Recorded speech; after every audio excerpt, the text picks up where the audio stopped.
Hey there. How are you doing?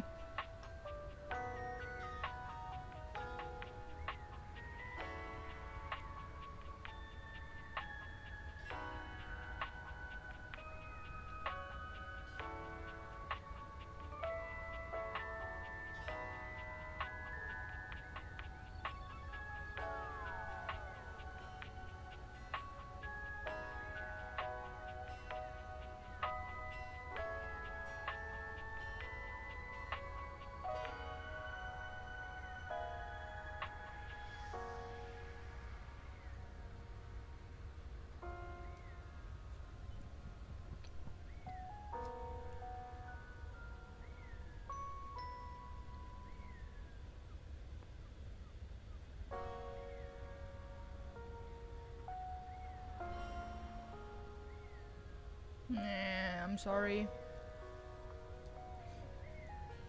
Because of family or...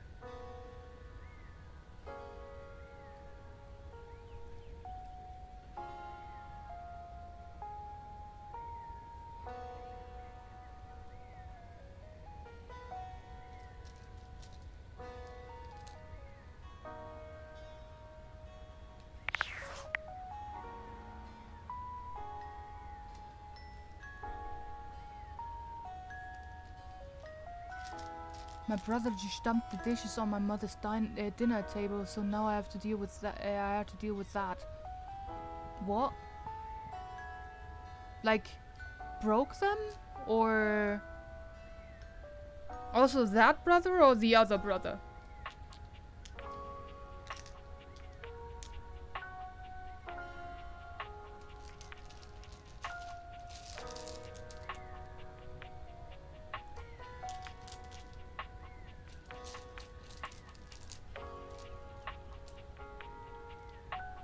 No, he just placed them there instead of packing them up like a normal person. Okay, so not the horrible brother. But why doesn't he do that then? I don't get that.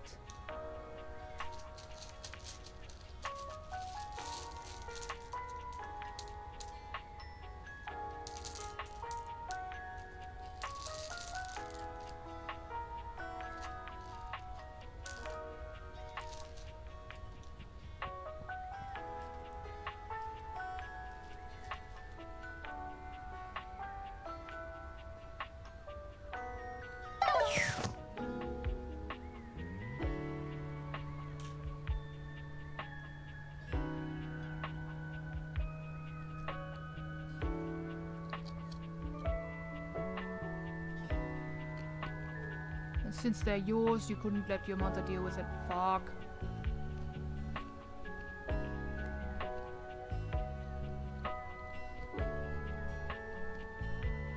Right. That sucks, I'm sorry.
Got the gnarliest blue cheese from Too Good to Go.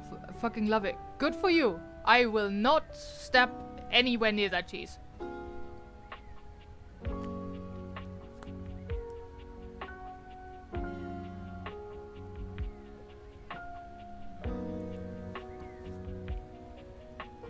Right.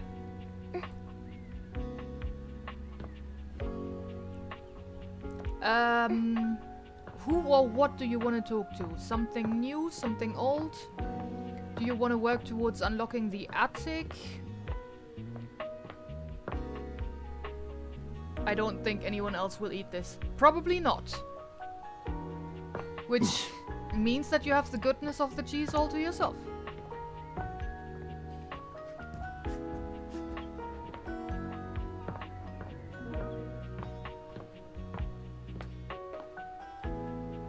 Let's talk to something in the kitchen? Sure.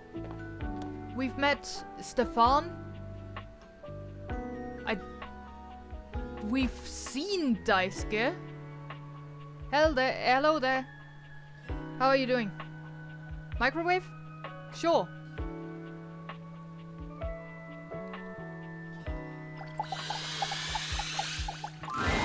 An armored soldier with absolutely haunted eyes claps you on the shoulder, his iron grip jerking you towards him before you've even had a chance to introduce yourself. Ranger! Oh, you survived the journey. Oh, I already regret this. Thought you might. Had to get the Twitch app. Bloody hell. And with all your limbs still attached. Thank the immortals you made it here alive. But I think his name will make you like, will like, you will like his name. The who? Don't push your obscure religion on me, pal. Yep, these limbs are stuck on good. Think the immortals love those guys.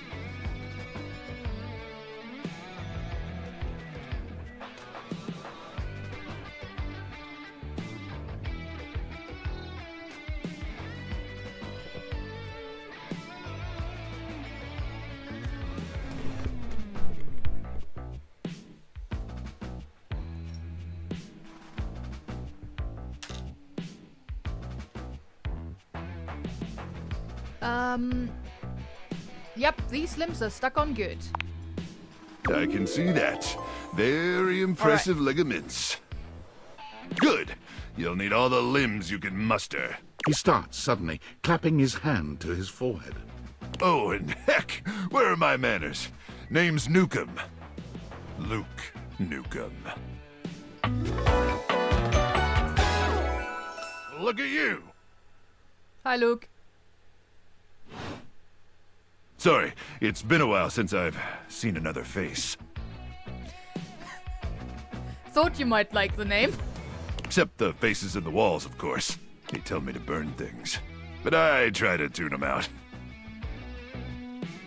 Mostly because I already burned everything flammable weeks ago. Freeing yourself of material objects is very healthy. Very nice to meet you, Luke. Nukem, huh? Like Duke?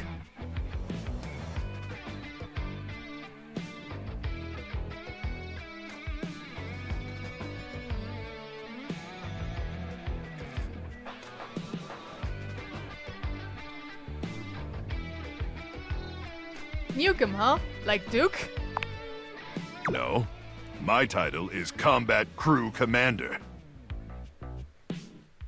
But I did have a great-great-uncle who was a Viscount. What's a Viscount? So you're like royalty?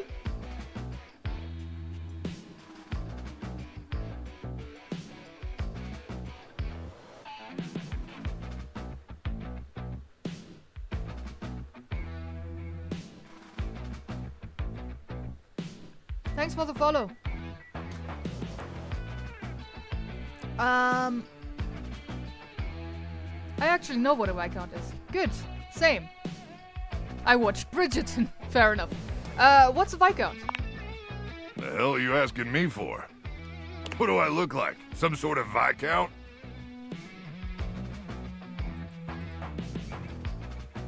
Anyway, forgive me if my extended isolation has eroded some of my social skills.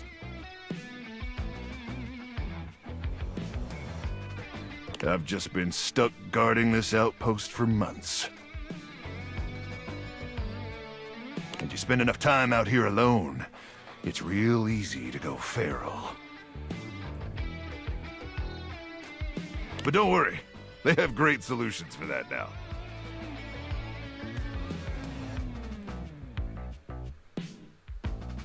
No offense taken. Go feral? What kind of solution? I go feral from living in a society. Fair enough.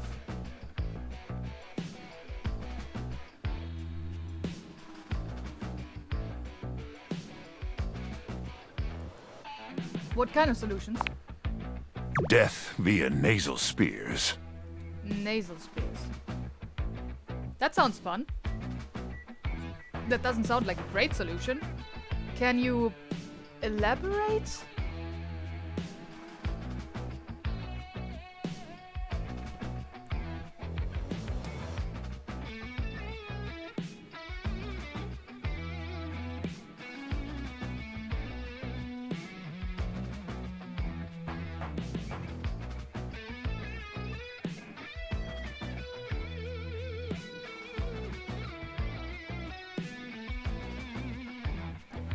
Can you elaborate? I don't see why I would. Oh, I'm just so excited you weren't obliterated! When I heard Colonel Furnace was sending a division from across the Barrens, I thought for sure swarmers would rip your flesh to shreds and use your blood for fuel before you even made it to the first outpost. Oh, they did, but I'm very resilient. Use my body for blood for fuel? Why? Has there been a gasoline shortage? I'm sorry, what?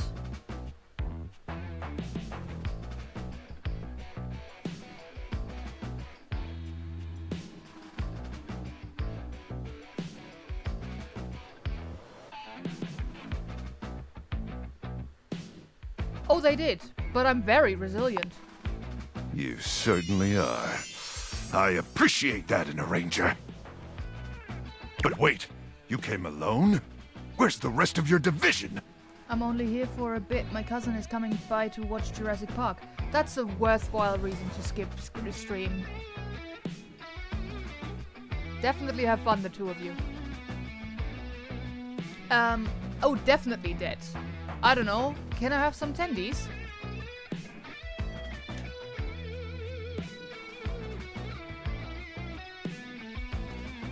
I don't think I would make chicken tendies in the microwave, to be honest. I don't know, can I have some tendies?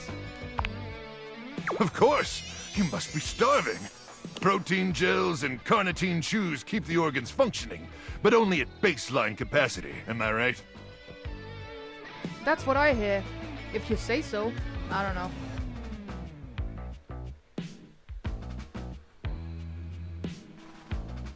With some of them you can, doesn't mean you should, but you can. Yeah, but that's the point. I wouldn't, because I would make them in the oven. Or, like, have you do it in the air fryer.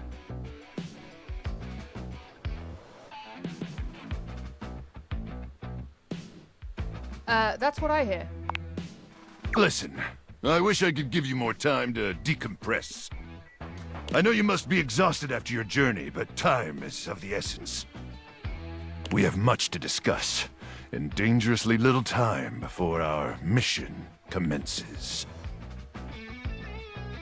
Looking forward to the next air fryer. Ours kinda sucks, by the way. By now, yeah. I've never used it. Exciting. Tell me more, you hulky microwave person. Do we have to? Can I have like 5 minutes to nap first?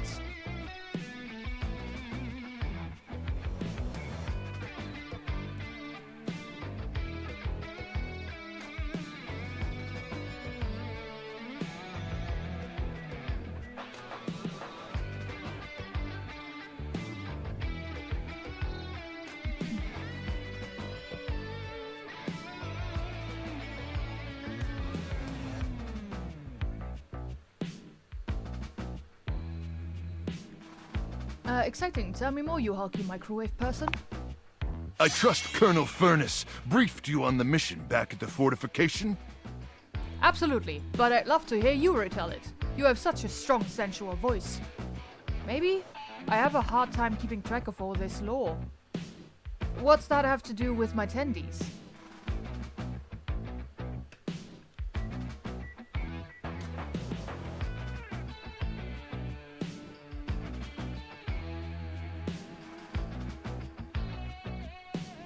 Absolutely, but I'd love to hear you retell it. You have such a strong, sensual voice.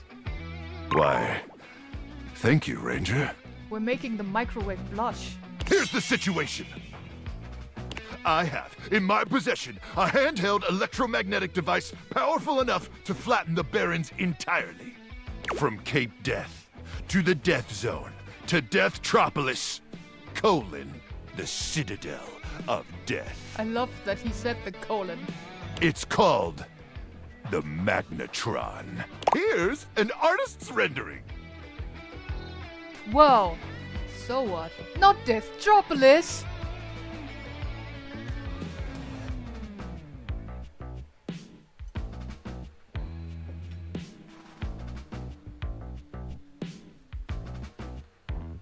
Not Deathtropolis! Oh yes, I'm afraid the blast zone would completely decimate Deathtropolis in an instant, killing millions. And worse, the fallout would even irradiate the scenic suburb of Deathville, home of the world's widest asparagus festival. I mean, if it's up to me, it can just die, then. Dear God. No big loss. No!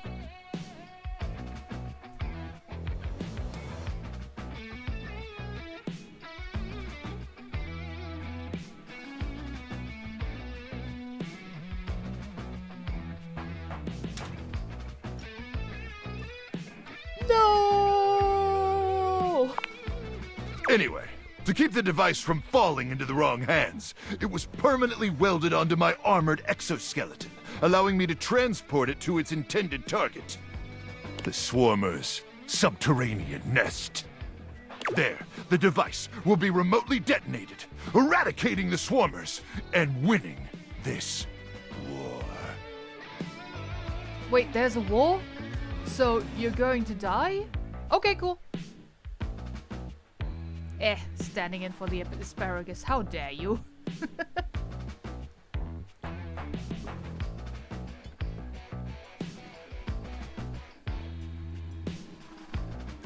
So you're going to die? Hopefully not. Not with your help. But also, most likely, yes. I need you to meet me back here tomorrow at 0700 hours. But I wake up at 9. After a light breakfast of irradiated grubs, I'll walk you through your training and our mission objectives. Yes, sir. Can I have my attendees then? So, like, a date?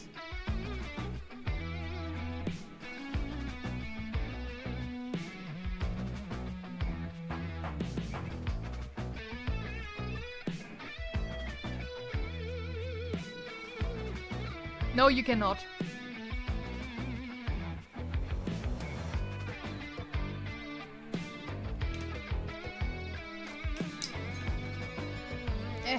I dropped my die on the floor. Yes, sir. All right, it's about time for me to begin my nightly patrol. Gotta make sure no swarmers infiltrate our defenses. Dude, it's 9. May the Immortals watch over and protect you. You cannot wake up. It's 12 now, okay, but still, definitely not time for a nightly patrol. Yeah, time for him just doesn't fucking matter, because you literally can't be there at the time that he says you should be.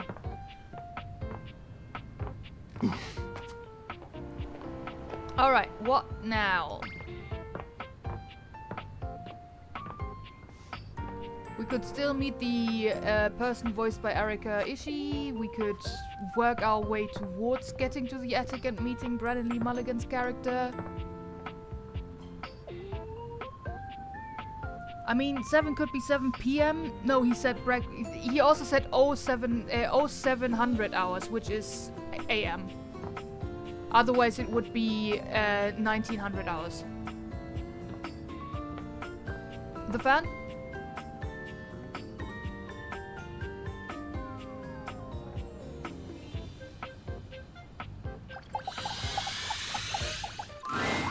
You've never been famous a day in your life, but as you try to evaluate the excitable figure blatantly staring at you, you can't help but wonder if perhaps this is how it feels. She looks at you like you've just announced she's won the lottery, her eyes wide and her jaw dropped. Oh my God, this cannot be real. I must be dreaming, right? This is totally a dream. It has to be. Probably? Wait, is it? I too have trouble distinguishing my dreams from reality. Yeah, she is absolutely a fan of ours, yes.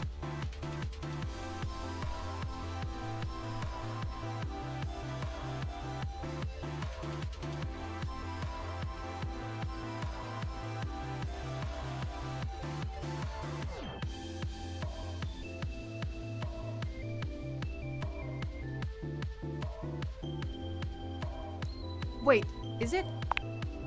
Yes, that's it. That's clearly the most logical explanation. Right now, I am comfortably asleep in my bed, zonked out on Ambien, listening to the calming drone of my white noise machine. Because this right here, Is your white noise machine making the sounds of a fan? there is absolutely no way on Earth this could actually be happening, right? Believe it, sister. Depends what you think is happening. I'm the wrong person to ask.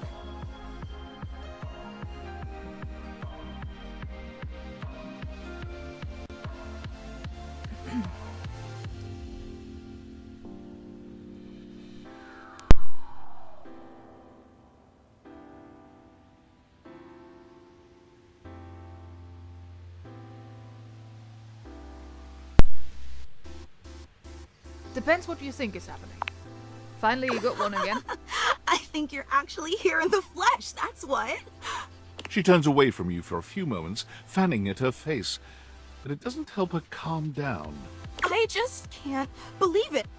I mean, you prepare your whole existence for something like this, but then, you know, when it actually happens, no amount of preparation could ever possibly be enough. The last 3 rolls were not in my favor. Very true. I'm very sorry for that. You know, I know that people throw around the expression shaking, crying, and throwing up, but I think I might actually do it. Then let's get you a paperback. Please don't. Why? Are you sick or something?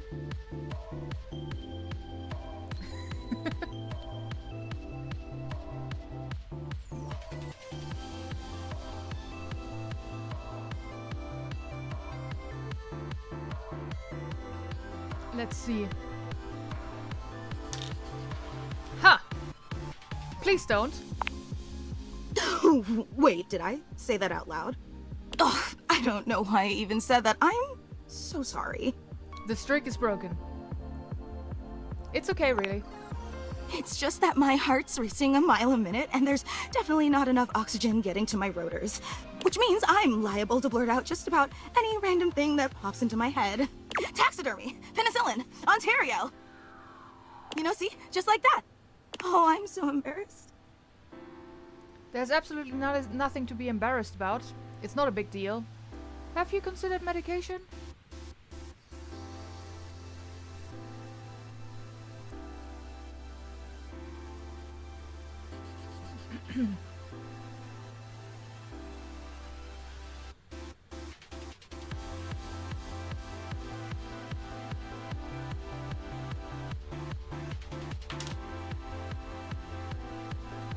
There's absolutely nothing to be embarrassed about. Are you kidding? I'm making a total fool of myself. I'm sorry. I really don't mean to be overreacting like this. I just never thought we'd actually get the chance to interface like this. And now that it's happening, I'm totally blowing it, aren't I? You haven't blown anything. It's okay. Everyone gets nervous sometimes.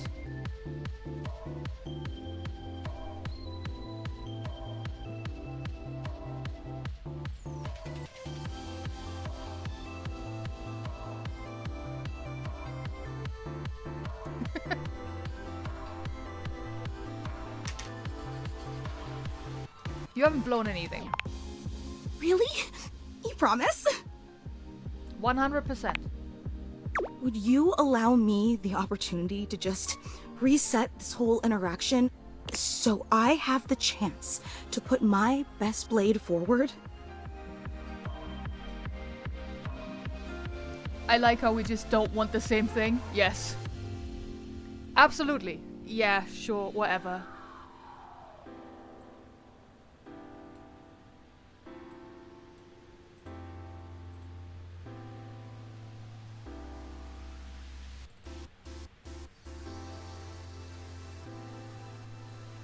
Absolutely. Oh my god, you are the absolute best! Just like I always knew you would be. Okay, here goes. Hi there, I'm Fantina, and if it wasn't painfully obvious from my over-the-top outburst a moment ago, I am your biggest fan. And also my only one.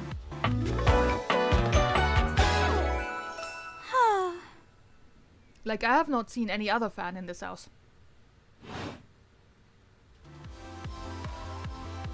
Wow, that's so cool. Wait, really? Even bigger than my mom?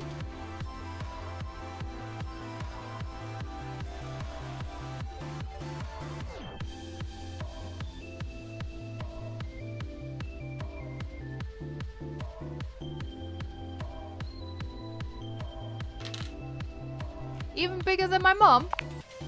Well, no one is gonna be a bigger fan than your own mom, but you know, I'm happy to be in second place. Hang on! My content aware is going off. Fantina is your biggest fan, in more ways than one.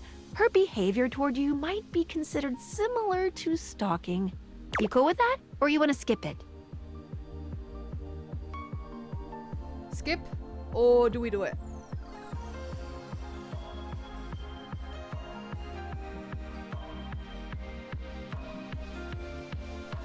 Cool. No, I'm okay with this type of stuff. Carry on, then. I've been a huge admirer of yours since the second you brought me home from that discount electronics outlet all those years ago. Just everything about you is so unbelievably impressive. I'm constantly in total awe. That's so sweet. Wait, in awe of me? No way.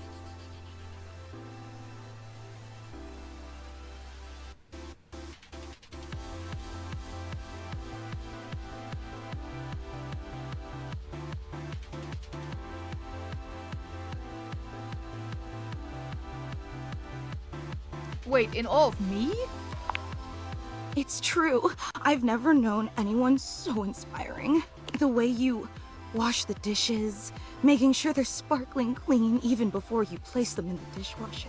This game makes me want to play Boyfriend Dungeon. Very fair. The way you adhere to a strict daily routine with every single minute, pre-planned weeks in advance. The way you always file your taxes 3 months before they're due. Oh, there truly aren't words for how incredible you are. This is healthy. Aw, thank you so much. I'm pretty incredible, aren't I? Thanks? I definitely don't do those things.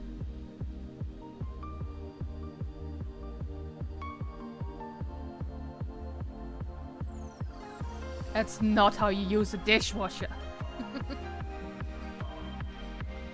But we're incredible for doing it, you know?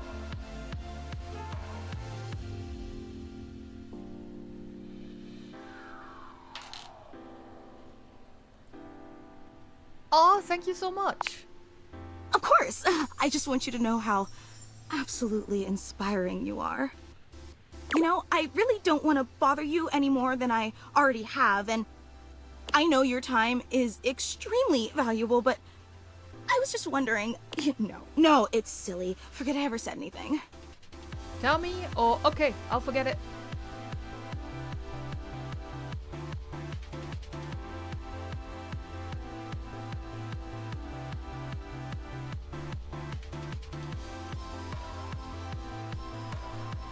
Tell me. Well, I was just wondering, if it's not too much trouble, would you be willing to sign one of my blades? Just so I have something to remember this amazing moment by. Only if it's not too much trouble, though. I really don't want to inconvenience you. Of course. Or seems weird, but whatever.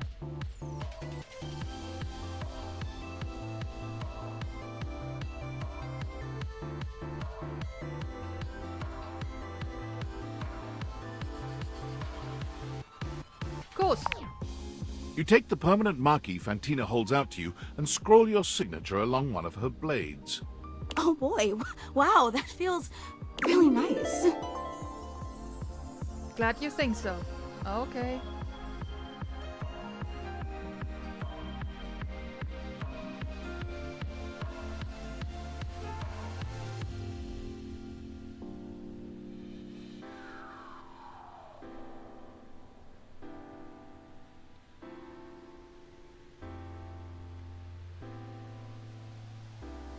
Glad you think so. Yum. Oh, thank you so much. This is so amazing. And your handwriting is so immaculate. You are an artist with that pen. I didn't realize I was in the presence of such a talented calligrapher. You're so sweet. Thanks. That's 'cause you're not.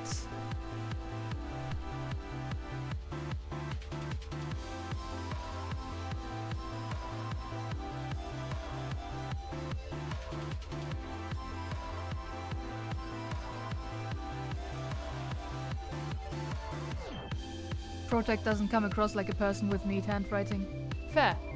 Might also be because they're played by me, and you don't associate me with neat handwriting. Thanks. You are so welcome. Wow, I can't believe I actually got your signature. And emblazoned on my own body, no less. Very naughty. I can't wait to show this off to everyone else in the fan club. They are going to be so unbelievably jealous I met you. Fan club? Wait, you don't know? I thought for sure you knew. Yeah, you have a fan club. That's so cool. Really? Why? Are they also all oscillating fans? Thought you might go for that one after that message, Mips.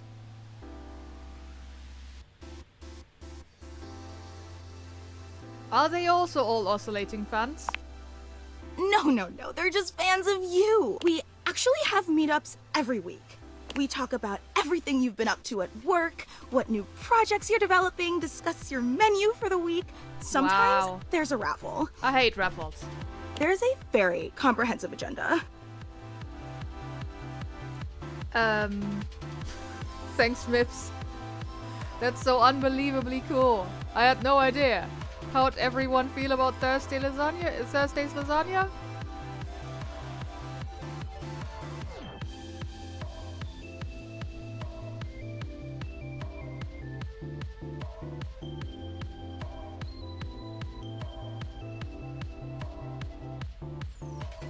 How'd everyone feel about Thursday's lasagna?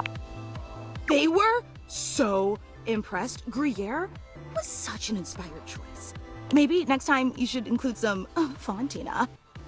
Get it? Fontina, the cheese. It sounds like Fantina, the fan. Yes, I did get that. Thank you, Fantina. That's just a taste of the hilarious banter you can expect at the gatherings. Yeah, Gruyere on lasagna? I don't know. Oh yeah, I get it, alright. That is pretty funny.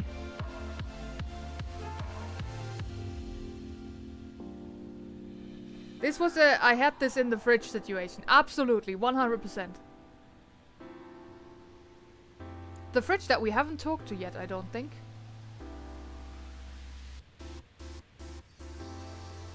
That's pretty funny. I know!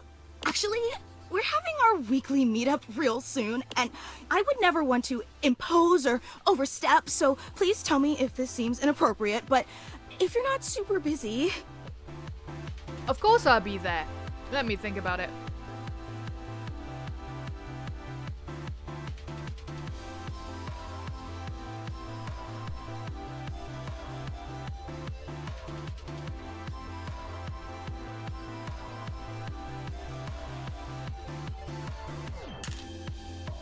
Let me think about it. Thinking about it is all I could ever ask for.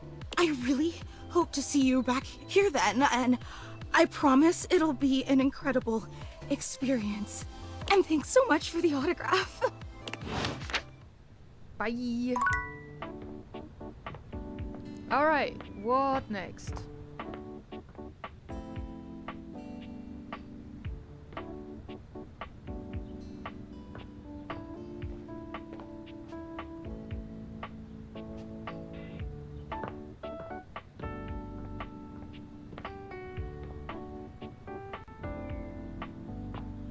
Fridge? The mirror is one, yes.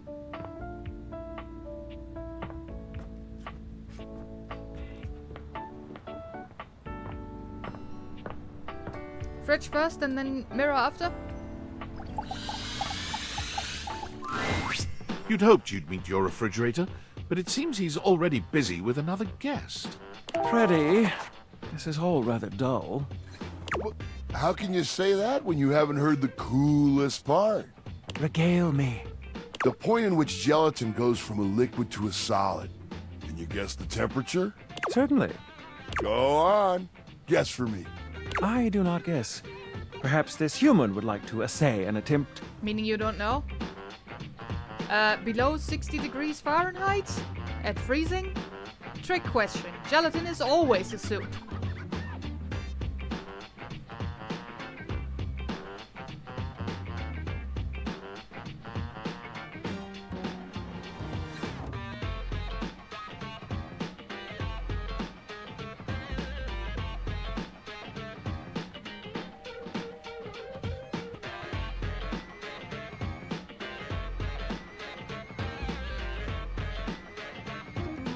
Trick question. Gelatin is always a soup.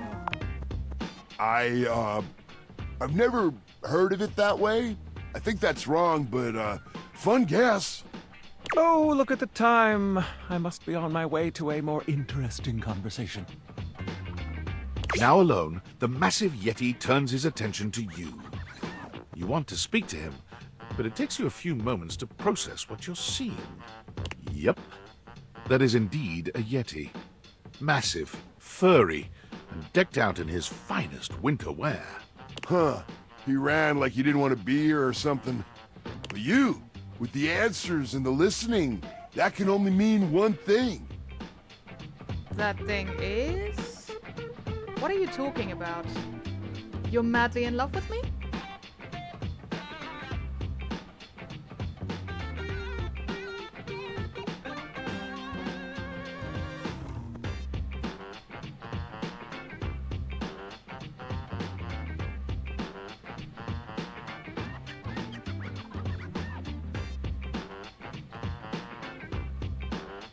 That thing is?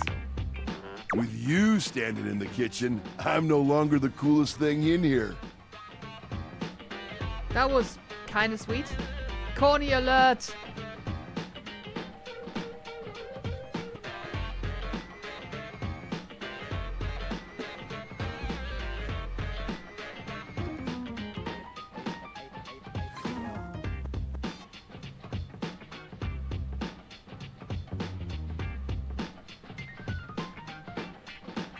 That delivery was very natural, yes. Okay, I thought this was going somewhere else. Where did you think it was gonna go? That was kinda sweet. That's me. I try to be sweeter than that chocolate bar you've been hiding from yourself inside the butter drawer for the past few weeks. Don't worry. I'll never tell. But really, to what does old Freddy here owe the pleasure of this video? Freddy Yeti. Oh, did you make another order to Food Fetch? What did you get this time? That's probably DoorDash, isn't it? Food fetch.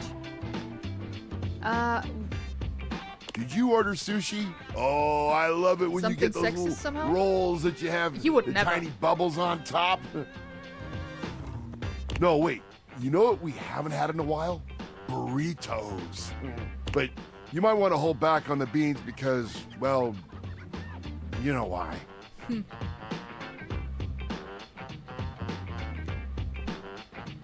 What are you talking about? You got it, Freddy. We're going there already? He respects women, I can tell.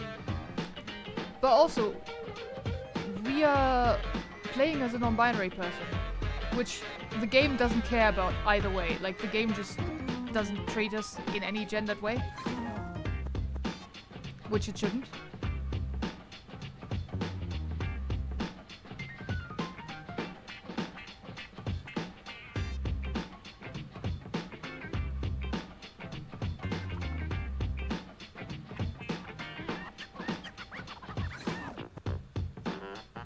Yeah, it was a very short brain blip.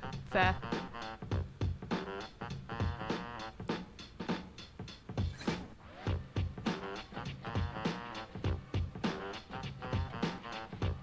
got it, Freddy. So what are you doing here now? Oh, don't tell me. Let me guess. Are you feeling fancy today? You look fancy, cool kid. I bet you were feeling fancy. I got it. You ordered my favorite. That duck from the one place that I can never pronounce. I love duck. Nope.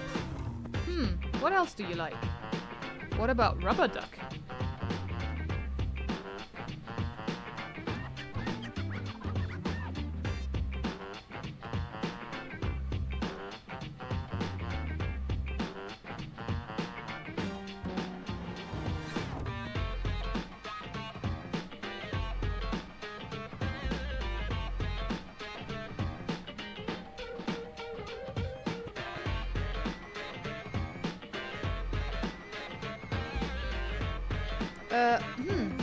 What else do you like?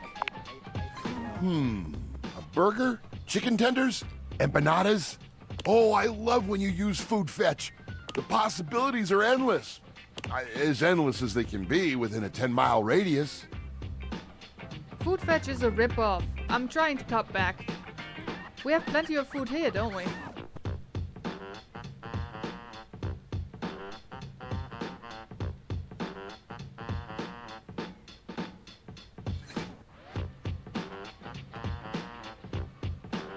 We have plenty of food here, don't we?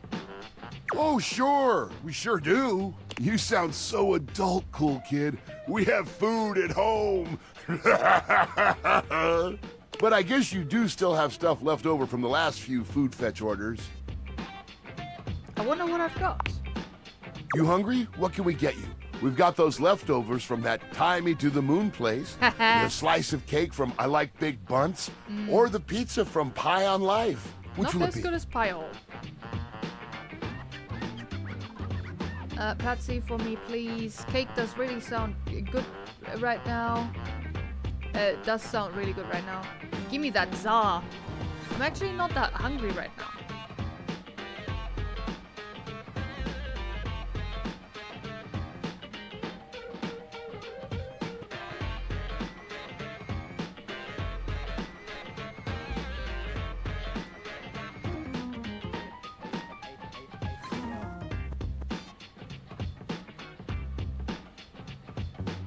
Cake does sound really good right now. Yummy! I like Big Bunts and I cannot lie. I'm still surprised that you had the willpower to save this thing. This peaches and cream bunt cake is just bursting with flavor. No peach flavoring here, cool kid. They use the real stuff. I did try it out a bit as I held it for you. Easy fix, though. Get 2 paper towels, kinda moist, put one under the slice and one over it, and slide it into the microwave. The microwave. Trust me, just for like 20 seconds or so, kapow! A bunt so fluffy, you can't help but take a bite. 20 seconds. Got it. Stale cake is where it's at. I'll be just fine. Microwave's busy. Yeah, he's fighting a war of his own. In his own mind. 20 seconds. Got it. Next time you're feeling peckish, you know where to find me, cool kid. I'll be here waiting.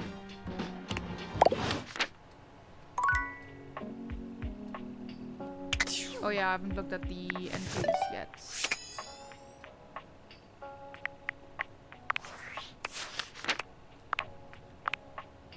Freddy Yeti. You've met Freddy, the big lovable monster of a fridge. He's packed with leftovers. Come round and see him next time you're feeling peckish. You might think of this monstrous giant as a big icy meanie, but he's anything but. Freddy welcomes all comers to sample his wares, whether leftovers, fresh veggies, or even just to stare blankly at his inside several times a day. He thinks you're the coolest of cool kids. Likes food preservation, dislikes anything uncool. Get the Thai leftovers, get pizza. That's the bun cake we just got. Get a snack after the pizza. Achieve a love ending with love or friend ending with Freddy. Get nothing from Freddy. Look. You've met Luke Nukem, a hardcore space ranger stuck guarding an isolated outpost against an indefinite threat known only as the Swarmers. His mission is to infiltrate the Swarmers' subterranean nest and destroy himself and his adversaries using a bomb implanted in his armor. He appears to not really be a microwave. Are you prepared to keep the way safe? Yes? Then stop this dating nonsense and get back to your post. Likes fighting Swarmers, achieving mission success for Colonel Surface, saving the Barons. Dislikes missions concerning chicken tenders. The Magnetron blueprint, achieve a friend ending with Luke, and find the Magnetron. Fantina. You've met Fantina, who is, although you've never been famous a day in your life, apparently your biggest fan. Turns out Fantina is part of a fan club that meets up every week to talk about you. She would absolutely love it if you came to the next meeting. Have you ever wanted to meet your biggest fan? Now's your chance. The fact that the English word fan, meaning both fanatic and appliance for blowing air, are purely coincidental. Fantina loves you for reasons other than puns. Likes, you. Dislikes, none. Speak with her, speak about your relationship. Somehow achieve a hate ending with Fantina.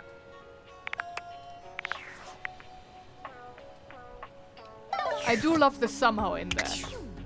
Right, we wanted to talk to this guy.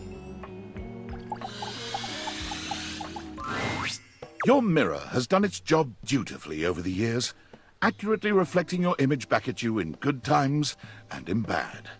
But today, there is no reflection for you to scrutinize.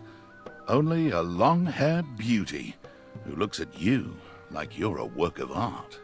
Somehow, I mean, it's hard. Yeah, you have no idea how fucking hard it was to get her to hate me. Ooh, pretty. Fair. Oh, incredible. Sorry, what are we talking about? Who, me? Oh, yeah. Thanks.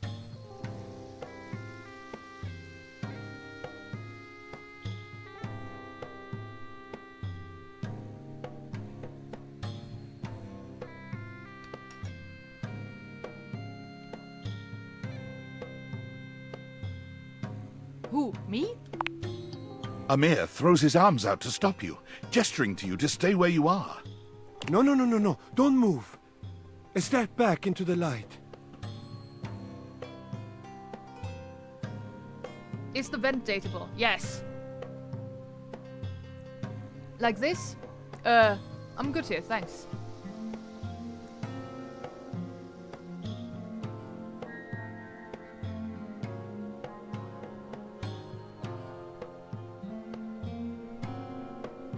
What's that half for?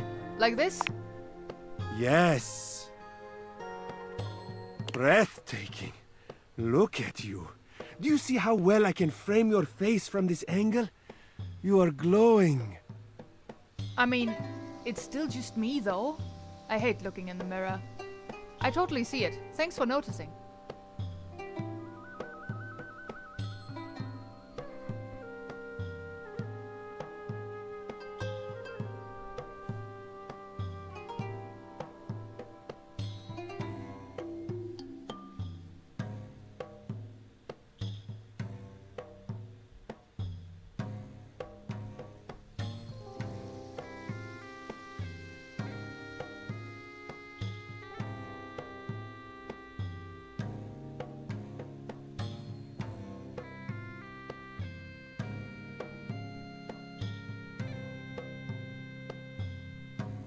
I mean, it's still just me though. When you are accustomed to the extraordinary, even the extraordinary appears mundane. I'm nothing special. Yeah, I guess you're right.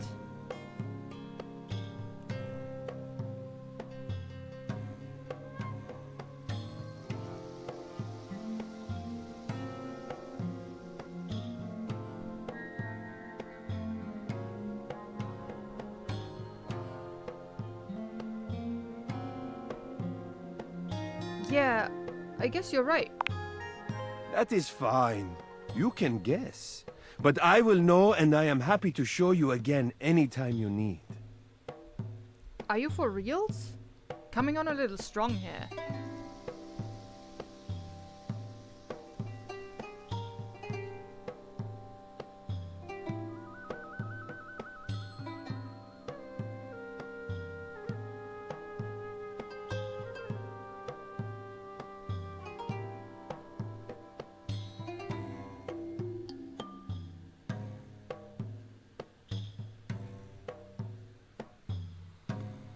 Three Discord novels just came in on Libby. Nice.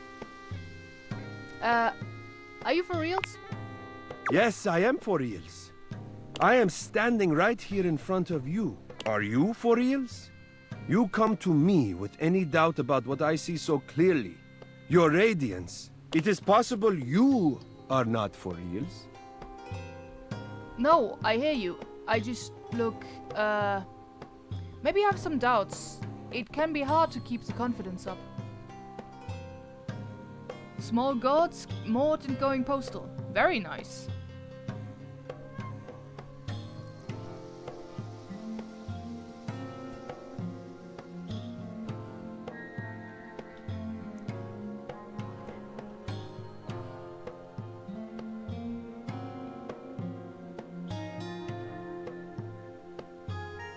I have read all three of these.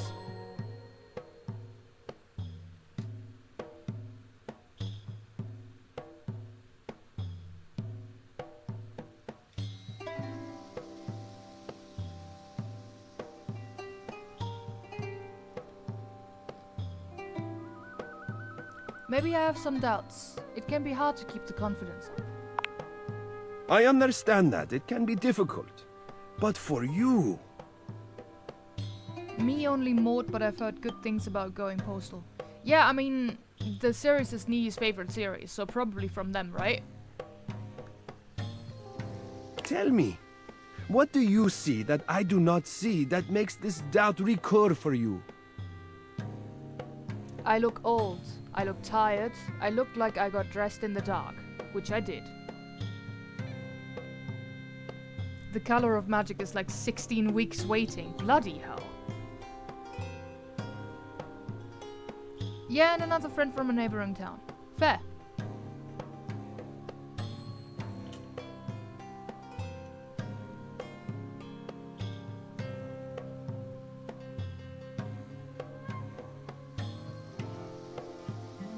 I mean, it's the first one.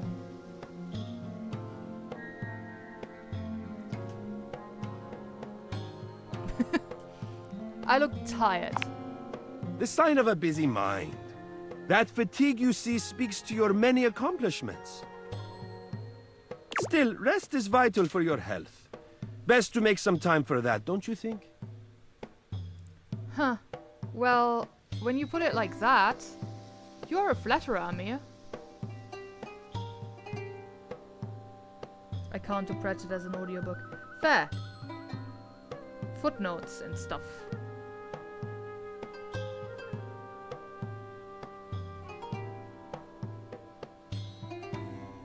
For a second there I was wondering whether there was a K option that I didn't notice, but... you're a flatterer, Amir. Ah, but the spark has been lit. You'll see. We will just have to fan those flames until they're a great, big, beautiful rolling flame, won't we? The footnotes are usually read out. Yeah, true, but, like... It interrupts listening more than it does reading it, I feel like. Not just that, I pick up on so much more stuff by reading. Also that, yeah. Stop by any time. I'm happy to admire your beauty any day. That sounded a bit weird, mate. Like, there are incredibly many references to other art. Very true. We have a message on Discord. I'm sorry for the abrupt intrusion, but there's an urgent topic I need to discuss with you immediately. Is everything all right with the Dateviators? Are they operating efficiently? I think so. Why? No, they broke completely.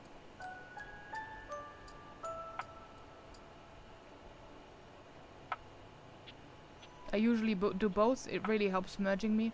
Fair. I've done that for some things. Like, for me it's more distracting, but I can see that.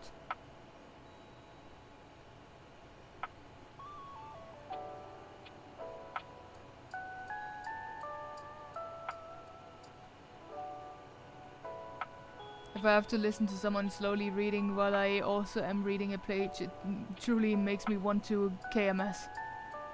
What's that short for?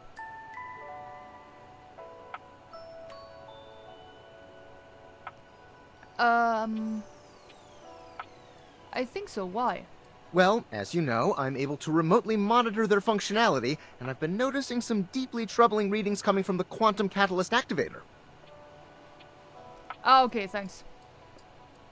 Damn, okay, that seems extreme, but I read slow and you can adjust the speed. Yeah, but, like, you would end up with, like, Mickey Mouse voice if you tune it to the speed that that Mips reads at, sorry. Nope, the Quantum Catacomb archive where is all good. What's that?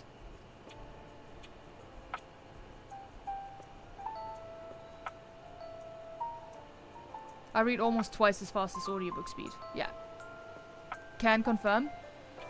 I've annoyed them enough while we were reading something together. And I read slightly faster than an audiobook.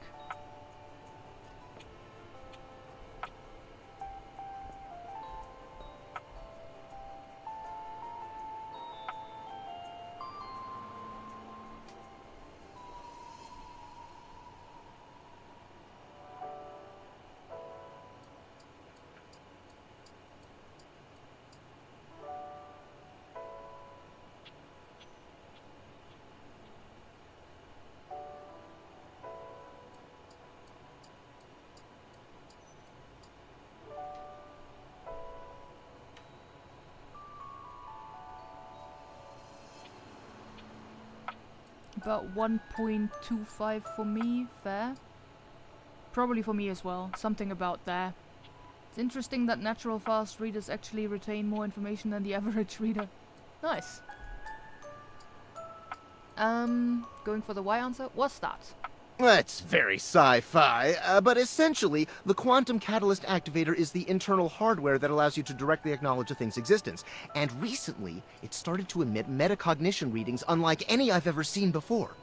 Oh, and if they get too hot, throw them in the freezer immediately. I keep an eye on Your life things over depends here. on it. Hey, please inform me if anything unusual happens. I skipped that accidentally. I have ADHD, so I'm happy that I read at all. Fair.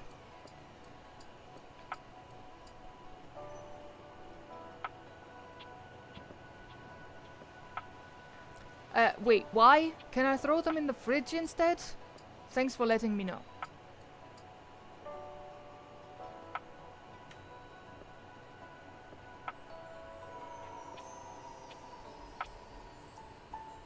Most speed readers I know have ADHD or autism. I wonder if there's some sort of connection.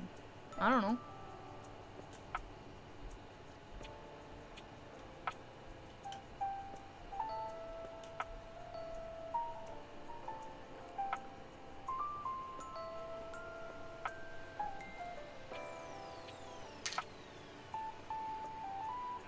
Thanks for letting me know.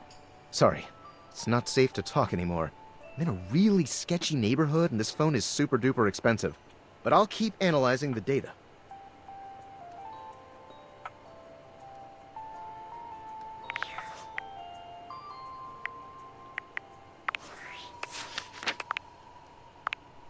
You've met Amir, an abundantly complimentary beauty from the Middle East who is eager to offer you some support of on your self-image.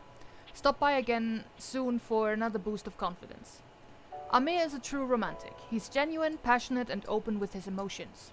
Sure, his affections can be overwhelming to anyone who isn't accustomed to his brand of radical honesty, and it's easy to mistake his flowery declarations for cheap pickup lines, but with Amir, what you see is truly what you get.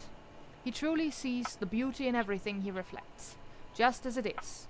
He appreciates authenticity above all else, and takes it as his personal mission to shatter any perceptions of self-doubt in others. Like self-reflection, himself, yourself. Dislikes graffiti and Bloody Mary. Hang out with him for a while, watch Amir's show at the Breaker Box, speak to Amir.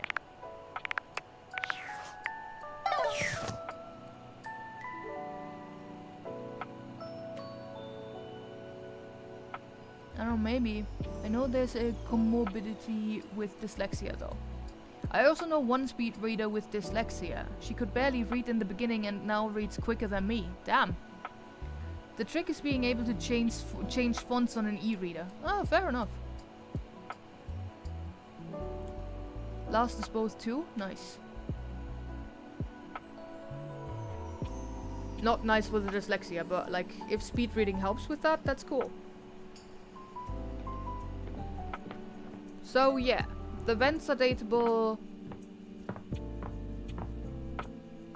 A lot of things are dateable. So did you want to talk to the vents?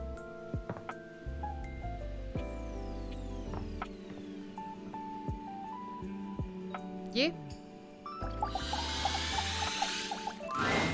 Here are the A cool vents. breeze tickles at your neck. You can feel someone here, but you can't see anyone. No. Why are you here? What are you doing? Just saying hi? Sorry, did I scare you? Feel like I've already done something wrong here.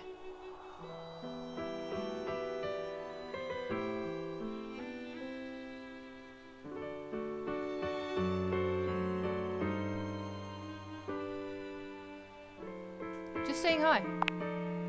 Hi. You're saying hi? You're greeting me? So casually, like it's easy, like it's nothing. Not now, not here, not yet. Please, please, I'm not ready, not like this. I've dreamed of this, of meeting you, finally. And now the moment is here. I just can't, not yet. I'll be ready when you come back.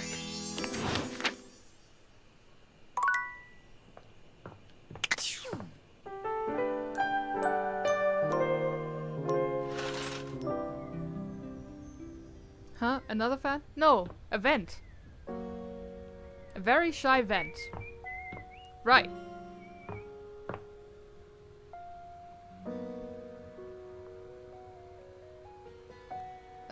Let's talk to the bed. I liked her. I guess it makes sense the IC is technically a fan. Fair. Sure, we can talk to the bed.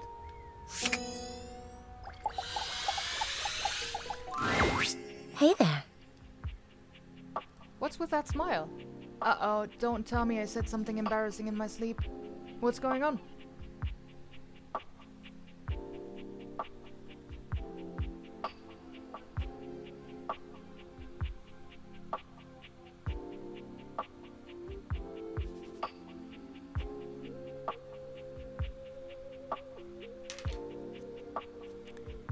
What's going on? Oh, nothing really. It's just... You were very animated last night. Hang on! My content aware is going off. Betty is a real sensual being. Talking to her is going to get pretty intensely spicy. You cool with that? Or you want to skip it? You cool with that? Or you want to skip it?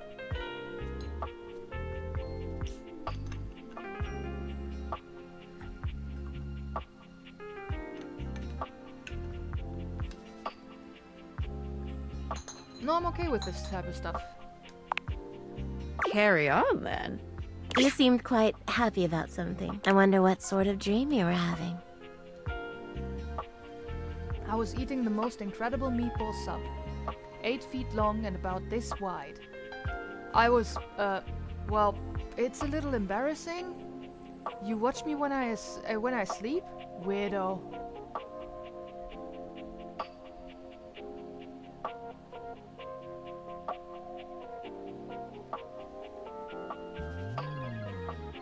I was eating the most incredible meatball sub, 8 feet long and about this wide. Oh, well, I guess that would explain the movements of your hands and the sounds you were making. Oh dear. I was way off base with my guess. After seeing you be so lively last night, I was hoping to hear a little bit more about what you're into. You can learn so much about people from their dreams, you know. That's really none of your goddamn business. My dreams aren't all that interesting, but my dreams are always nonsense.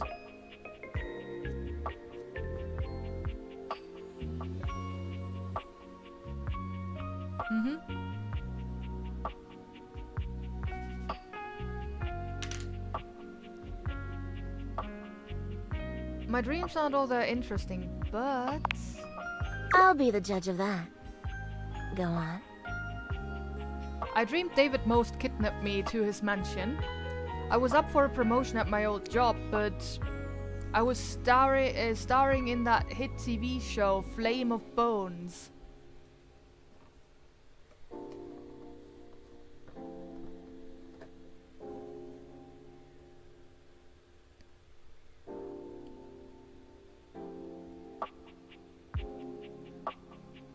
I was starring in that hit TV show, Flame of Bones. Oh, I'm not sure I know that one. It's a dark, gritty fantasy famed for its expository scenes with people banging in the background. Oh, well, I already like where this is going. I stormed the castle keep on Dragonback, burning my enemies to cinders. Ooh, then what? Only the Mad King stood before me, and the throne was that was rightfully mine. So what did you do? I gave him the greatest head of his nasty royal life. I had my dragon roast him. Can't believe you went for the Game of Thrones one, by the way.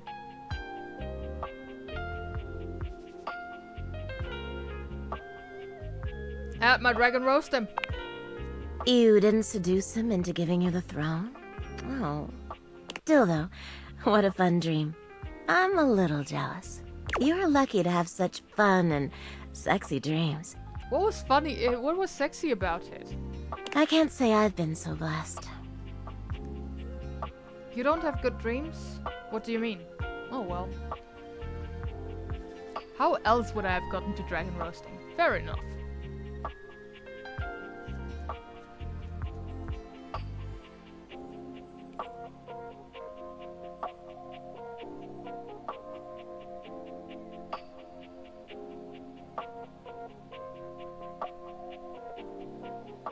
Speaking of, I need to find people to play His Majesty the Worm. What's that? I mean, there was people doing it in the background. Yeah, fair, I guess.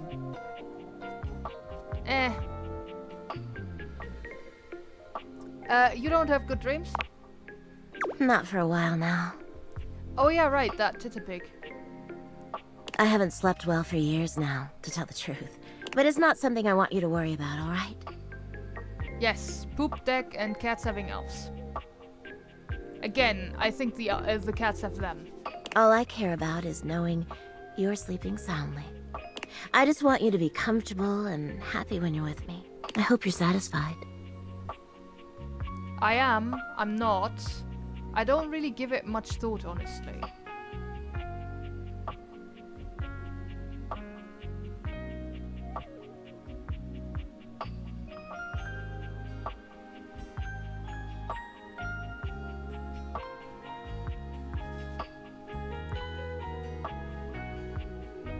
I am. I'm so happy to hear that. I could talk to you for hours, but I'm sure I've taken up enough of your time. No dice on that titterpig, only tarot cards, which I got. Well, here's to pleasant dreams for both of us tonight. See you then. Guess so? Can't wait.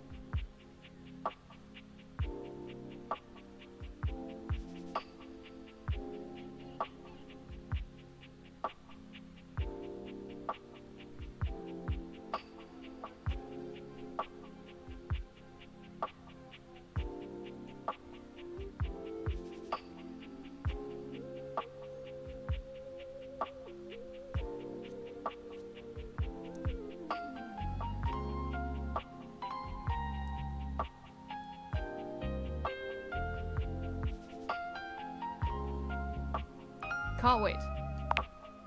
See you tonight. Bye. Who's next?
Who do we want to talk to?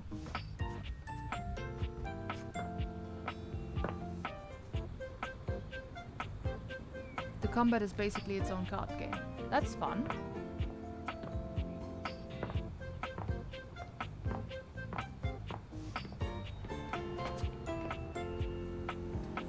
The boat?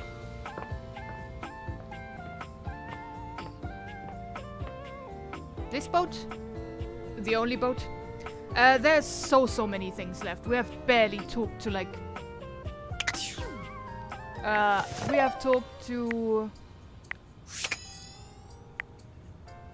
a quarter of the people? A bit more? We've talked to a third of the people.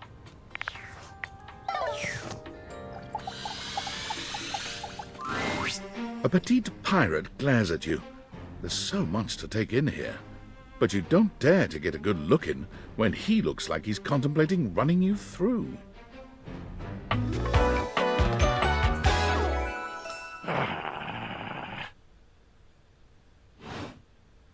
Oh, look. It's you. Come to make fun, have you? Make fun of who? Yep, that's my plan. Starting off well, I see.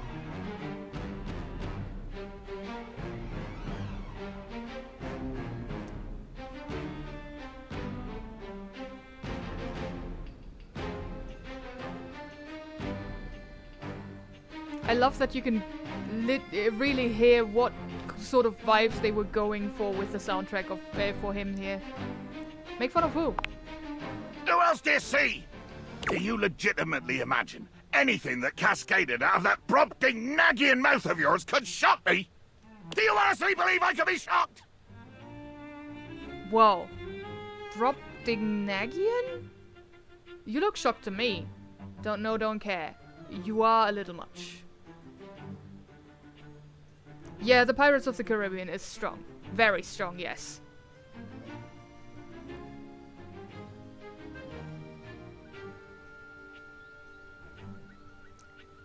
Brobdingnagian? You see? I told you. I cannot be shocked. Of course you've not heard a word as long and treacherously spelled as Brobdingnagian. This does not shock me. Because it's not a word. It, disappoints me. I am... Sails above, I am the word. Bummed? Woeful? Can't say lachrymose.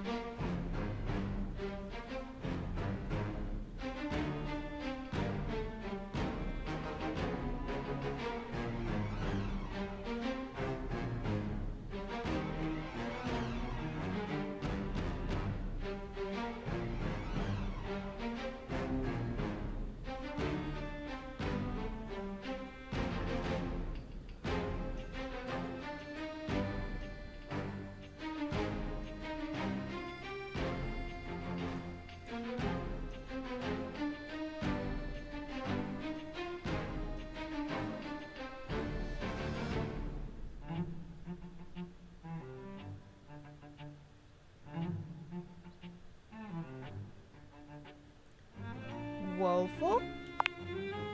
Woeful? Woeful indeed. Full of the woe I inflict on any enemy. Every land-lubbing build sucker foolish enough to cross me path. Okay, I'm sensing some unresolved anger here. Cool. You have enemies?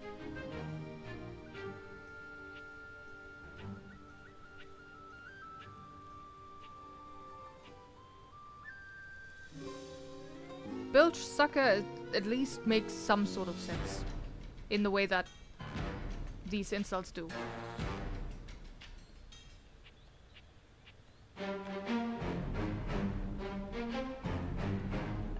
Cool. You have enemies? I do! Do they rub you the wrong way? Wanna talk about it? It's dangerous to keep that anger bottled up. Okay, we can't not do a bottle pun here.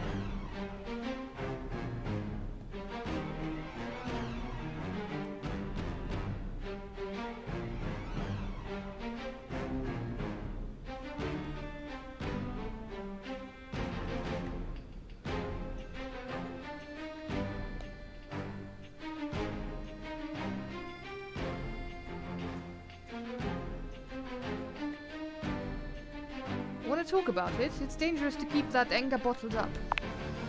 Oh, it's a bottle joke then. Your first shot is fired. Cannon roaring at the attack. The wind of the hunt cracking, the spray flying, the bowsprit dripping bloody avarice as you come for me. Yeah, I actually didn't mean to insult you. Hell yeah, keep talking. This is beautiful.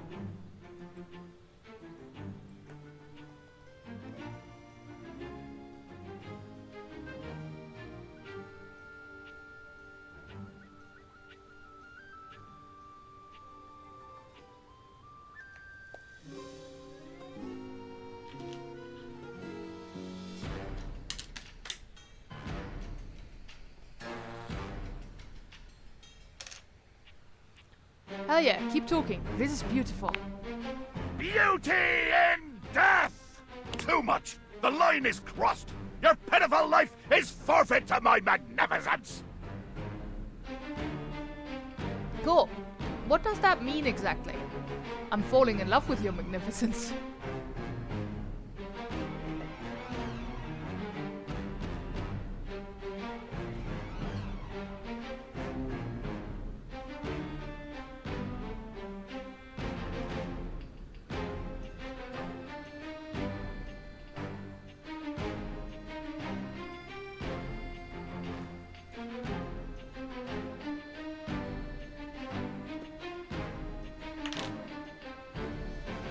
What does that mean exactly?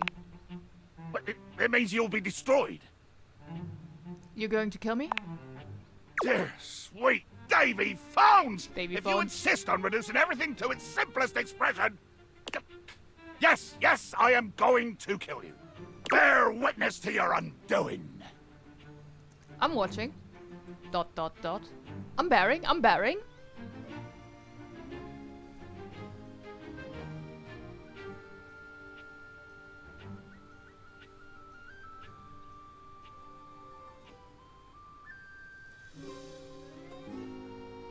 I'm bearing. I'm bearing. Can you not feel it? Do you beg for quarter? For mercy from the most murderous, blood-eyed codger to plow the fathomless flood? I thought you were going to kill me? Of course I am! I am killing you, right now! I'm tearing you limb from limb and dangling your bits from the rigging to tempt the crows! You take a moment to inspect yourself. Your limbs and bits all appear to be just where you left them. Seems like you're talking a lot about it and not doing anything? Oh, I am! I'm filleting your sorry rind! In my mind! Oh, a speculative stabbing. Damn your hide, speculative! Damn your it's as real eyes. as the snap of sail in the wind, the squish of flesh and bone as it makes way for my blade! This talk of flesh and bone is too graphic for me. That was kinda poetic. I am not in fact stabbed though.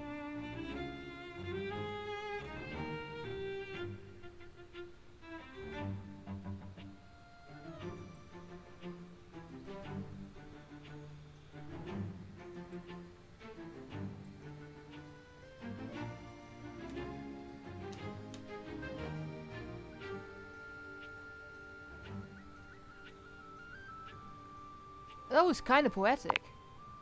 Ugh. Poetry. Never could stomach this stuff. But you speak so beautifully. Hold fast there! I do not speak beautifully. I am the fearsome Captain Jack Sparrow. I am the plague of the high seas. Yes, I waited for you to hear how he pronounces his own name. Again, the Pirates of the Caribbean vibes are strong. I deal in death, spectacle, and warning. I spout the macabre. I vomit forth danger and horror. There is nothing beautiful in my world, least of all my damn self! Maybe beautiful was the wrong word, but you look beautiful to me.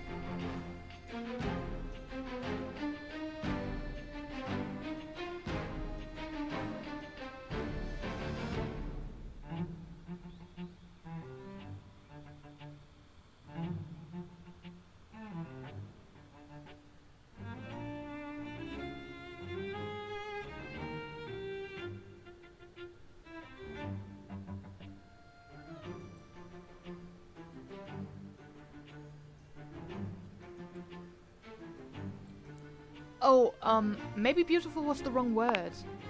Jacques makes a strange noise, almost akin to a growl. He looks positively put out. Damn!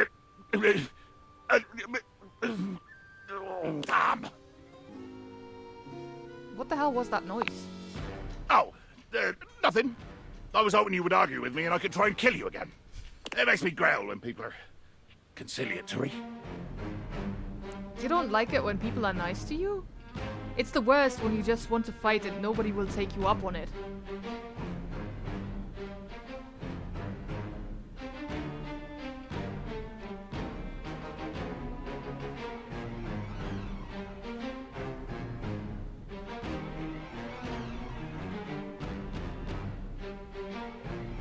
It's the worst when you want to fight and nobody will take you up on it.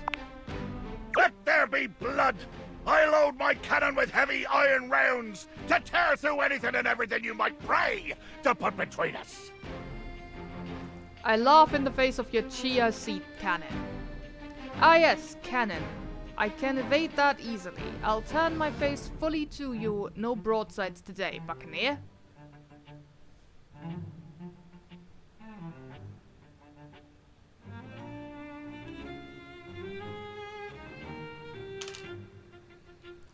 I laugh in the face of your chia seed cannon.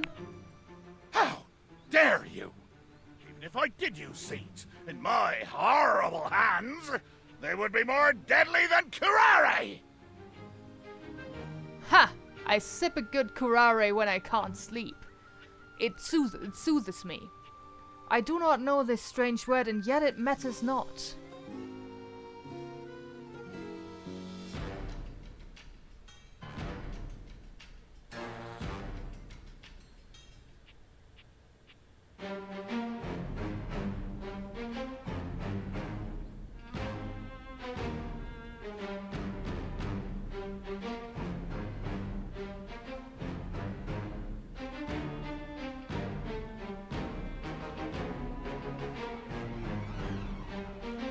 Ha! I sip a good curare when I can't sleep. It soothes me. He must be devilish indeed, that a deadly elixir is at home in your gut. Curare is prepared by boiling the bark of one of the dozens of plant sources, leaving a dark, heavy paste that can be applied to arrow or dart heads. These poisons cause weakness of the skeletal muscles and, when administered in a sufficient dose, eventual death by asphyxiation due to paralysis of the diaphragm. Thanks, Wikipedia. Indeed I am. Devilish and pugnacious. Oh, there you go again, you two-legged thesaurus! You toss words in my face like so many netted squid that I find that they strike me. They strike me. Yes. Are they slimy? Are they cold? Are they wriggly and revolting? I'm aiming to strike you, Jacques. I'm aiming to blow you straight down to the locker.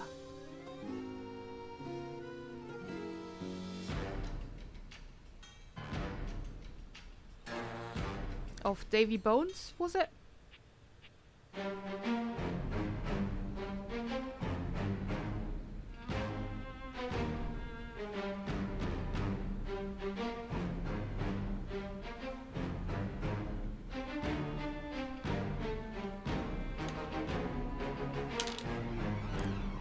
I'm aiming to blow you straight down to the locker. Watch your step, landlubber. My fathomless depths are ripe for plumbing, but they might swallow you whole. Swallow you, huh? This is starting to sound pretty hot.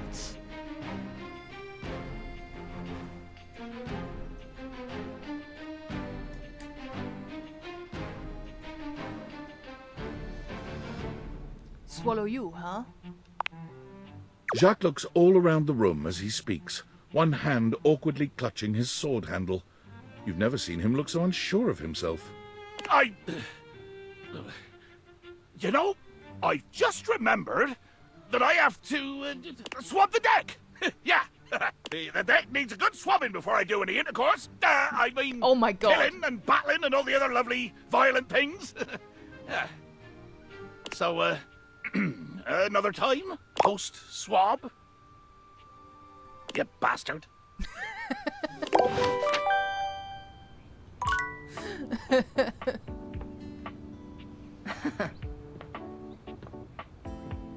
Hey, Dante.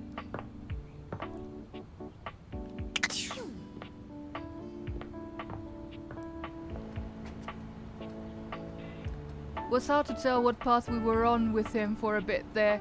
Yeah, he doesn't make it easy, does he? Champ, champ, champ! How goes it?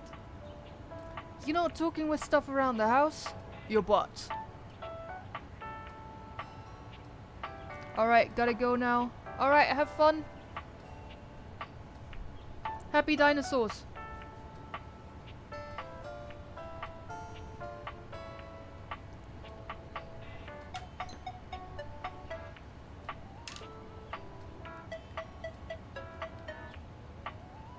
Your butt. I guess I don't know how to speak to the youth today.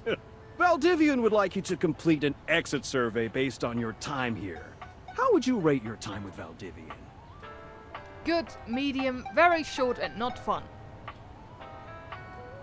Okay, I'll stay for this. Alright.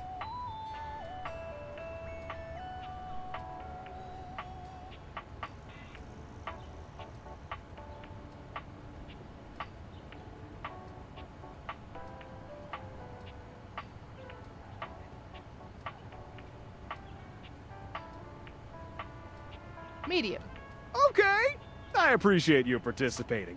One more question. If you were to recommend, I don't know, Tom for a job somewhere, how likely would you be to send his resume along? Very likely or not likely.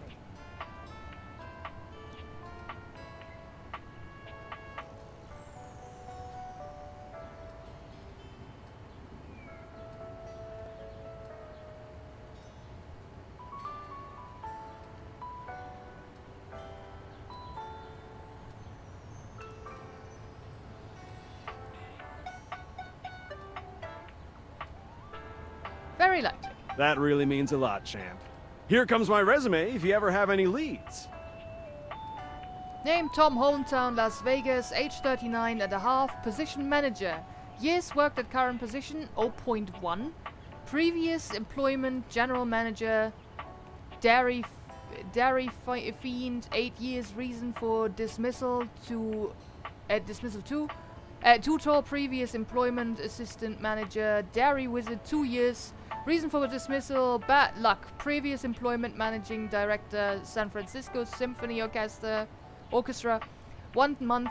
Reason for dismissal, fraud. Previous employment managing director, Palo Azul High School Band. 4 years. Reason for dismissal unknown. I have some feedback. Yes. That is a very, very bad resume, dude.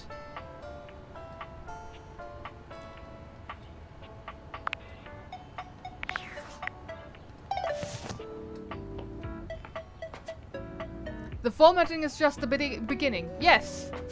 But also, like, putting in there that you were fired, or that, like, the unknown for dismissal is just also very weird.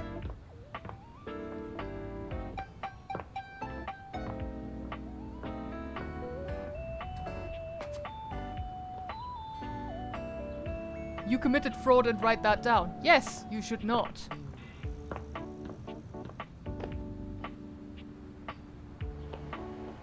Anyway.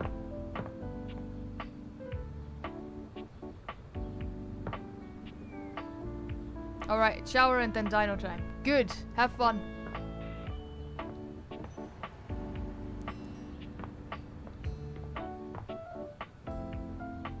Bye-bye. Happy dinosaur indeed. Alright. We've not really talked to any of the things in the gym except for Fantina. We have not talked to anything in the closet except for Tyrell the towels. But also there's always the option of talking to somebody again and like trying to get an ending with them. So far I don't think we have endings with most people. And the endings do get us the spec points. We have so far 3 friend endings. And oh yeah, Jack Sparrow. You've met Captain Jack Sparrow, a diminutive, salty sea brine pirate. He berated you most savagely with verbiage most sour and creative, it must be said, sorry.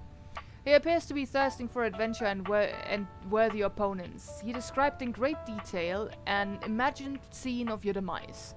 This quickly turned into a chat full of sexual innuendo, at which point Captain Jack remembered that he urgently needed to go and swap the decks. Here be dragons. Jacques has the fearsome attitude of a veteran captain with a biting wit to back it up. Stick around this one if you like locking horns, loud voices and short kings. Likes being feared. Dislikes smug adventurers who think they know everything. The TV is like several seconds lagging. Yeah, I figured. Begin an adventure with Jacques. Catch up with Jacques after an adventure. Swap deck. Every deck needs a good swapping. Then we have Betty. Last night you had a dream that made you very happy. You told Betty about it, which made her very happy. She could talk to you for hours.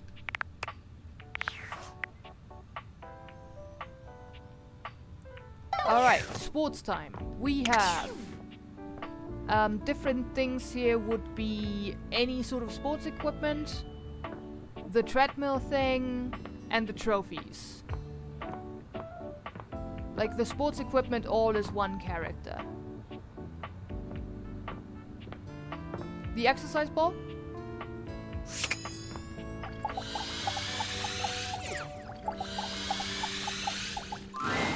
One moment you're looking at your old sports equipment, and the next you're looking at a gorgeous, muscled man dressed in various pieces of sports equipment that once belonged to a far more optimistic version of yourself. As you watch this guy go through an entire squat routine, it's more than clear that, unlike you, this guy has never struggled to maintain an athletic routine. Mid-squat, he stops suddenly, bending down to peer at you through his legs. A handsome, smiling face, boxed in by thighs so thick and developed, you're rendered speechless for a few minutes. Oh, hey! Yeah, I'm sorry, the gym has only men except for Fantina. He sets his weights down, standing up and beaming at you like you've just told him he's won the lottery. It's about time you made your way over here. I was starting to think you forgot about me. Forgot? Do I even know you? Well, what had happened was... Don't judge me.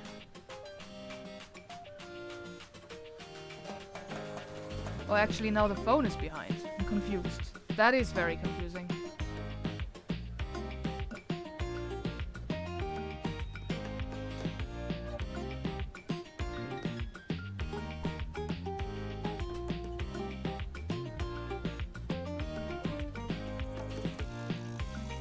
Don't judge me.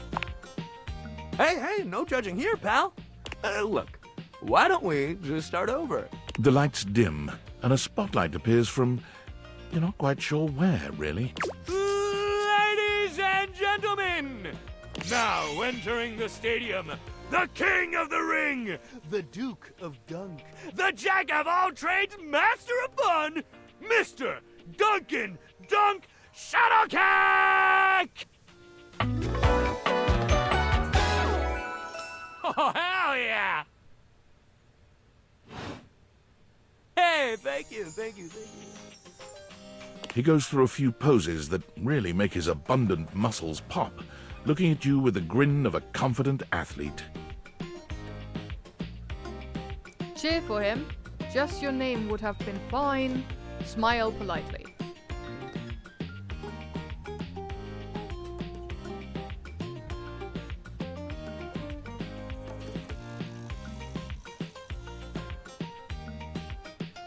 Smile politely. Oh, thank you. Don't worry about remembering all those names. That's just stuff that makes me sound cool when I hit the court, or the field, or wherever I'm playing. Dunk is just fine for pals. Are we pals? Dunk better be just fine. I'm not here to be your groupie. What about more than pals?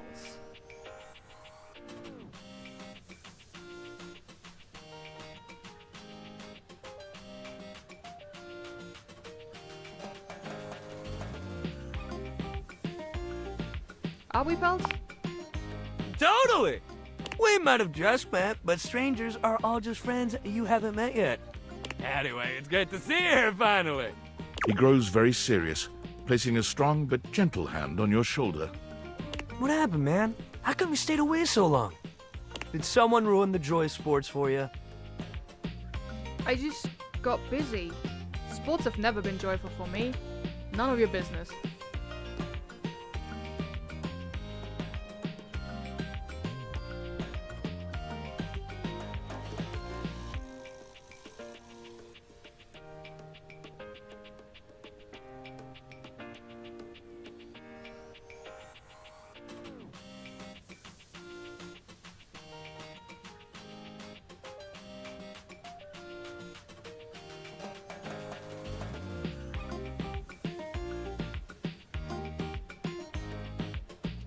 I just got busy.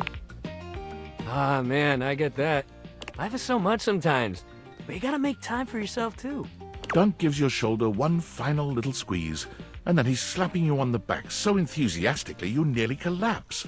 This fine hunk clearly does not know his own strength.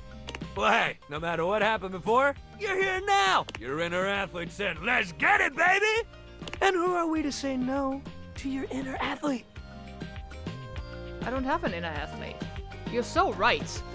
I feel like this is all moving so fast.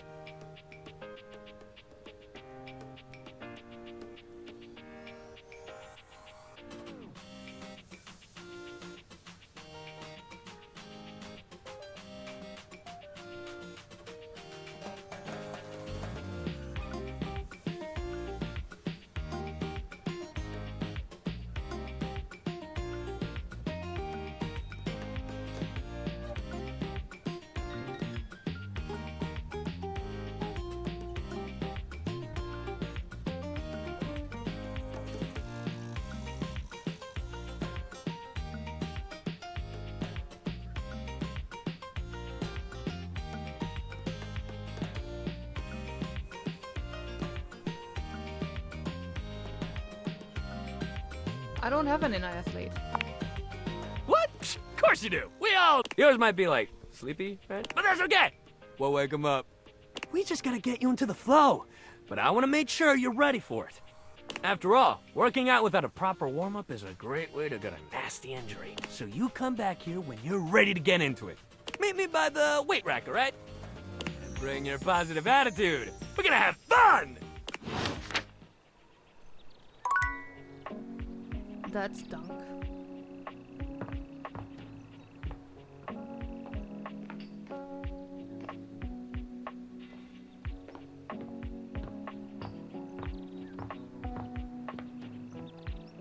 All of this is Dunk.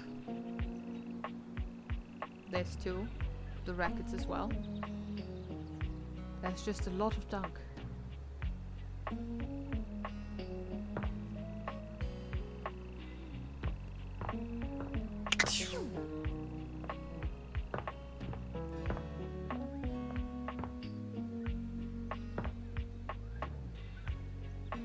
So, more sports, or the kitchen appliances that we haven't talked to, or the characters needed to go into the attic.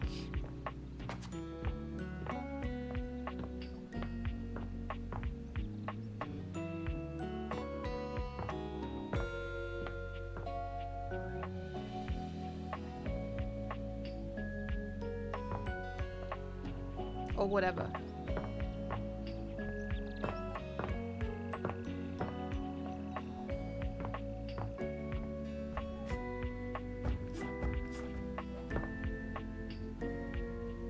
Can you talk to the glasses? Sure.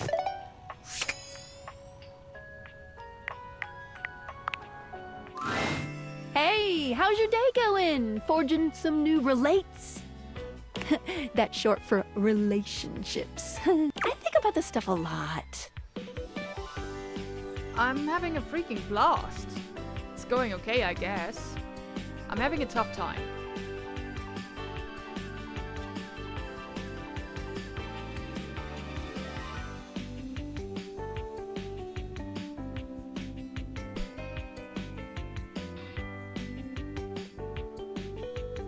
I'm having a freaking blast. Oh, yes, yes! I knew I was good for something. How about a nice menu? I have lots of different ones, all different styles. Here's the main one.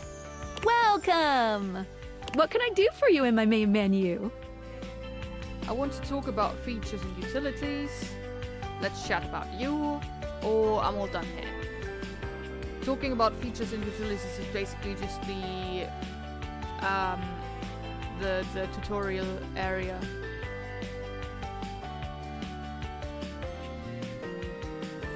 Let's chat about you. Oh, let's.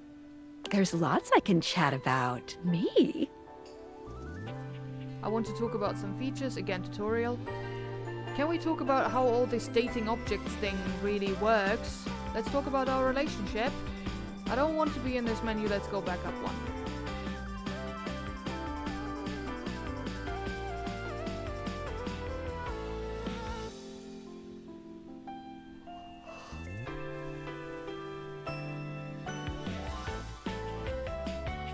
Let's talk about our relationship. Relationships? My favorite subject. What do you want to know? How do I get to have feeling? How do I get you to have feelings for me? Do you love me? Wrong turn. Let's get back up upper menu.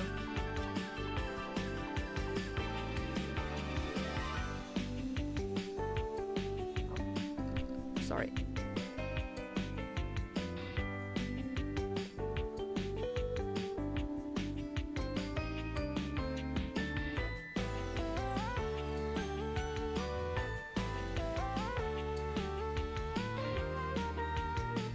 Do you love me? Not yet, but there's still hope for you. Just keep pressing on my buttons. You'll find a way. Let's go back up a menu. It's the chat menu. What do you need? Yeah, same options as before.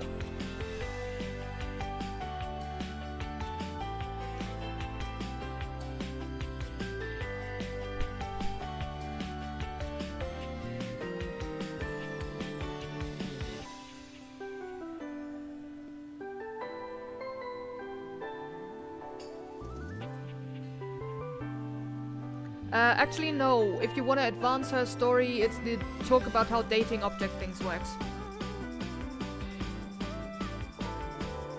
Like, just the X answer is tutorial.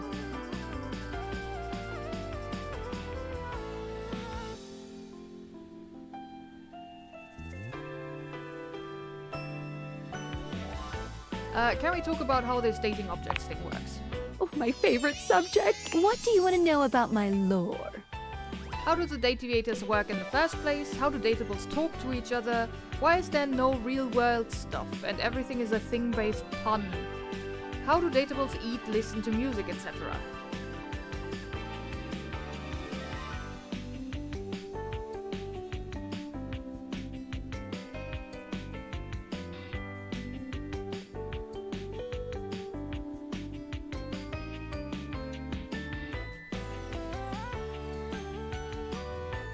You have to choose one per conversation.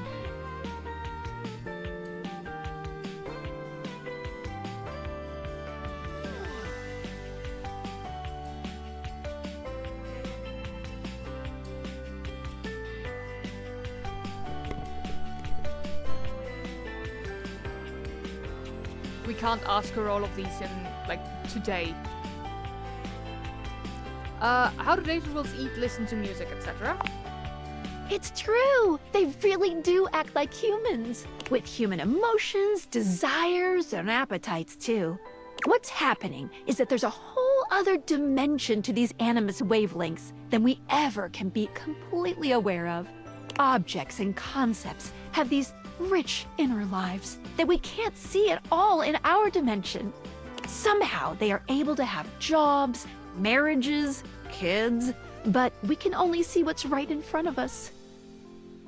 Even me, with my vibrational qualities, I can only be a part of the process just for the bit that I see. So you're telling me you don't know? I don't really know. Because I can't see all of it. Maybe it's all a bit lost in translation? They could have lives parallel to the ones humans have, and we just can't sense it precisely? Maybe? What did you think about that? I think that makes perfect sense. It's a lot to take in, but I believe it. Honestly, needs a little work. That's ridiculous.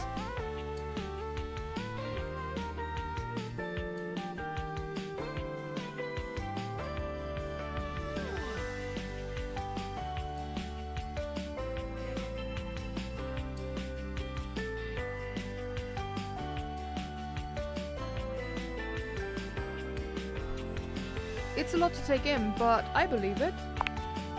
Yes. Listen, I'm glad you asked me about this.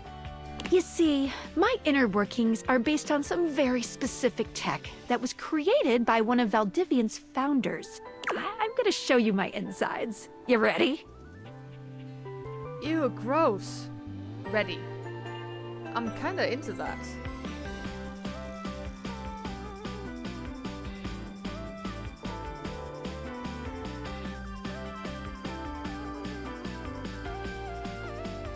I'm kinda into that. Oh. Cool?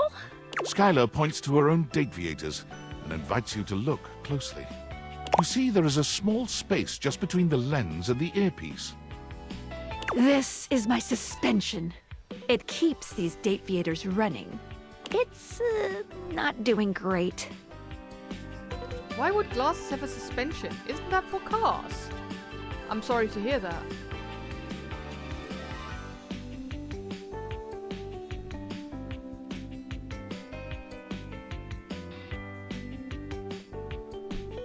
I'm sorry to hear that. Thanks. It's a very special type of suspension. A suspension of disbelief. You're kidding me. Oh. What does that mean?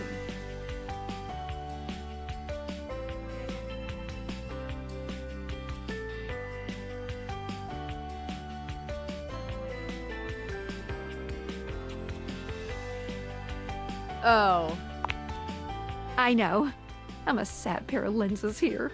Basically, it works super hard to make everything in this little love experiment work.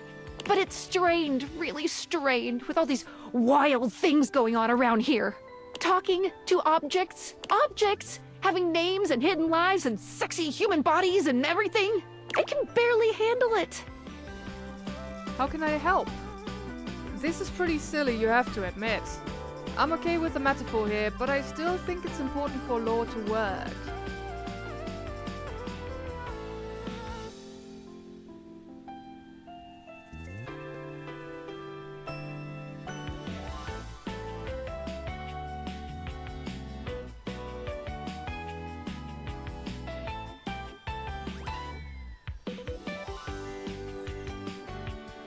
How can I help? Just give it a little love. Anyway, You take a closer look at Skylar's suspension of disbelief. It's hard to be sure, but she seems pleased. you've just believed in her, so she feels strengthened. Thanks for that. It really means a lot to me. No problem. Well, only because what you said made sense.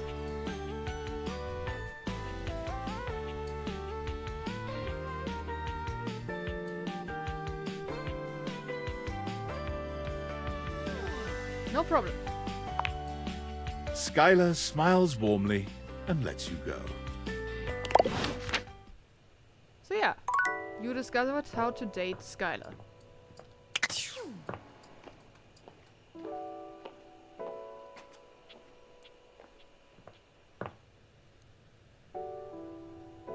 We've also not done anything in this room. I have joined with the laptop, faster typing and my butt hurts from puzzling on the floor. We did not meet the hamper.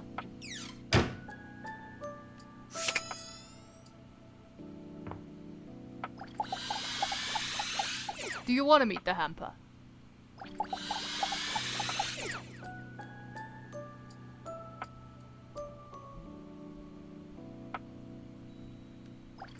Let's go.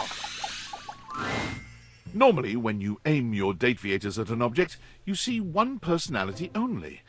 But this time, there are two. And they're so engrossed in a hideous argument, they don't even notice you've arrived. One is dressed in woven straw, with clothing in a basket on her back, and a shock of red hair that runs down it. The other is only just visible under a messy mop of dark hair and a pile of dirty clothes he's draped all over his body. Do you think I'm stupid? You think I can't see what's going on right in front of me? I never said you were stupid, but I am starting to think you're insane! If I'm insane, it's because you make me that way. Yeah? Without me in your life, you'd be real fucking normal, huh? Like you don't cling to literally anyone in your life the same way! I wouldn't have to cling if you would just stay where I can see you! I am here, literally, every day! I can't have a minute to myself? Is this a bad time? You guys okay?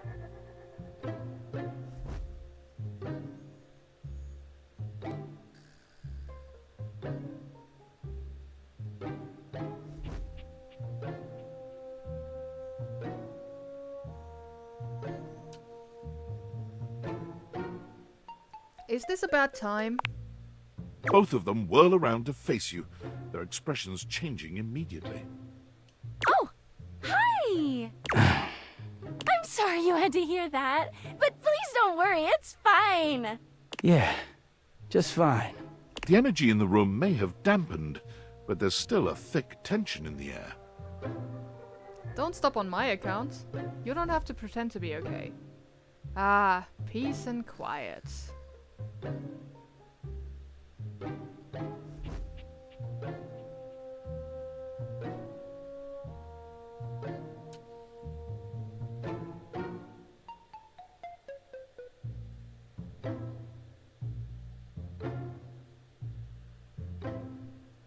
You don't have to pretend to be okay. We're not pretending. We're just as strong as ever. Yeah, strong.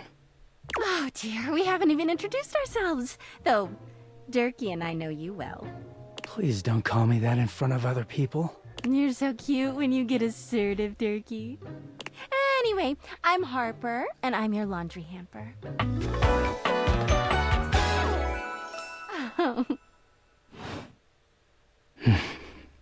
I'm Dirk, and I'm your dirty laundry. Mm-hmm. Whoa there! My content aware has given me a tickle. Yeah, that does make sense. Harper and Dirk have a relationship that isn't exactly the healthiest. It could be triggering for people who have dealt with toxic and abusive relationships. If dealing with that kind of behavior in a light way is disagreeable, I wouldn't recommend this one, that's for sure. You cool with that? Or you want to skip it? Yeah, it was very obvious, wasn't it? That their relationship is very toxic. So yeah, you okay with that?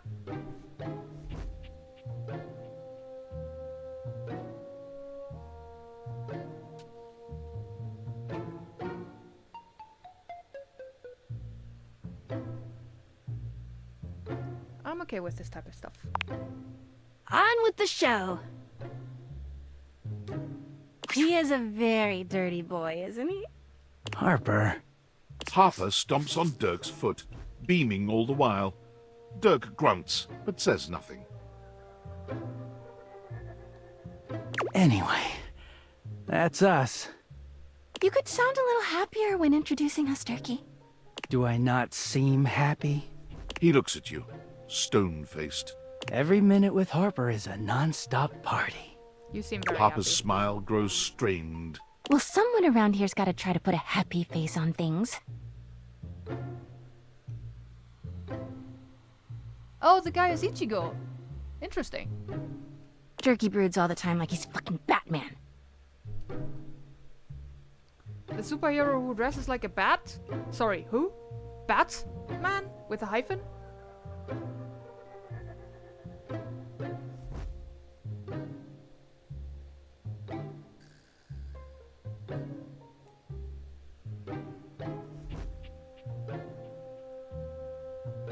Also, hi, Last.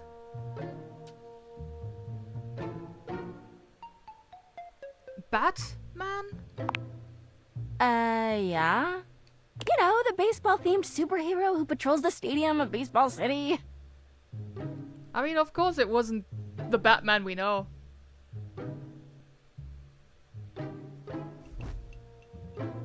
The baseball-themed superhero. Kinda weird you've never heard of him.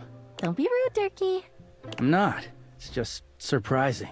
Not everybody keeps their nose in a comic book like you do. Well, not everybody needs the level of escapism I do. There's an Wow. awkward silence, and then... You know, because they're not dating the laundry hamper equivalent of a bamboo finger trap. Thank you for spelling it out there. Harper is silent for a very long time, but you can feel another argument coming. Just as she opens her mouth, you speak first. It was a pleasure to meet you two. It's been an ordeal meeting you two. I hope I never run into you two again.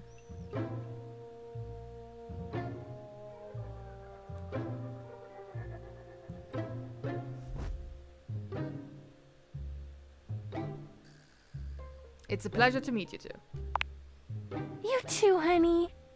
Come see us again sometime. Let's set a positive example. Fair. The look in Dirk's eyes seems a bit desperate, as if he's silently pleading with you to return. You can hear Harper and Dirk's raised voices long after you leave the room.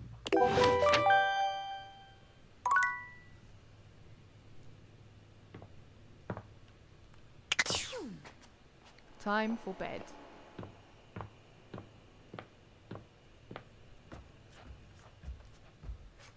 Oh, first checking my phone though. Workspace has a thing. Valdivianites! Guess who?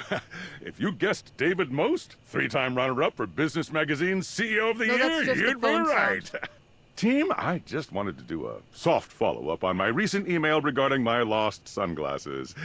I'm happy to report my office has already received hundreds of tips regarding the item's whereabouts and are quickly combing through them as we speak. However, I really must reiterate that the tip line is for verifiable leads only. I saw them in Turkmenistan, or did you chuck up your butt? While obviously very humorous, detracts from our serious efforts to expediently locate the missing item. In that spirit of camaraderie, anyone who sends a false lead will be downsized on sight.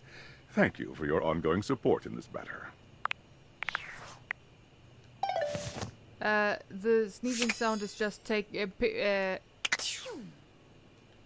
the date creators off.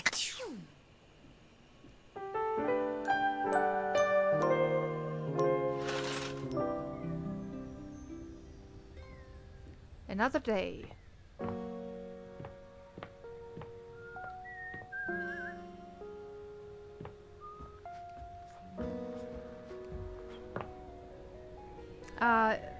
I don't know why I never noticed. I do mostly keep them on during the day.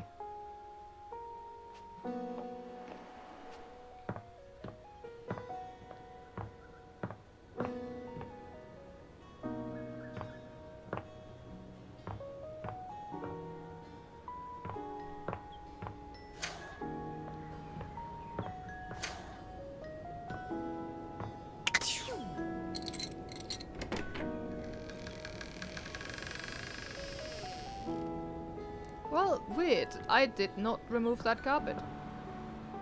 We did not speak to the couch. We also didn't speak to the chairs, I don't think.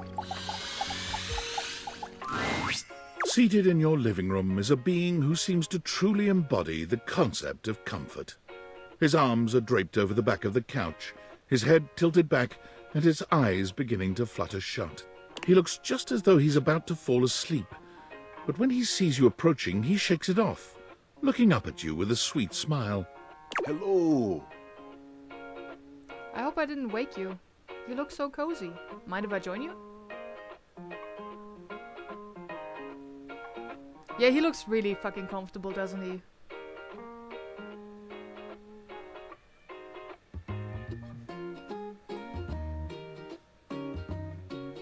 You look so cozy. Join me. He pats the seat next to him. Come on and take a load off. I'm Koa, by the way. Hey, Koa. Hey, here, oi. Nice to meet you. You're my couch? A pleasure.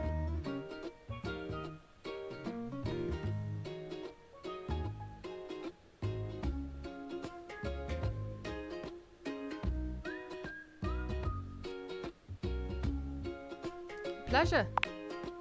Hey, thanks. Most everyone would continue the conversation from here, but Koa only closes his eyes, sighing pleasantly. You wait for him to say something, but all you can hear is his quiet breathing. Did you want to be alone? I thought you were going to talk to me. So, how about the Coolsville sports team?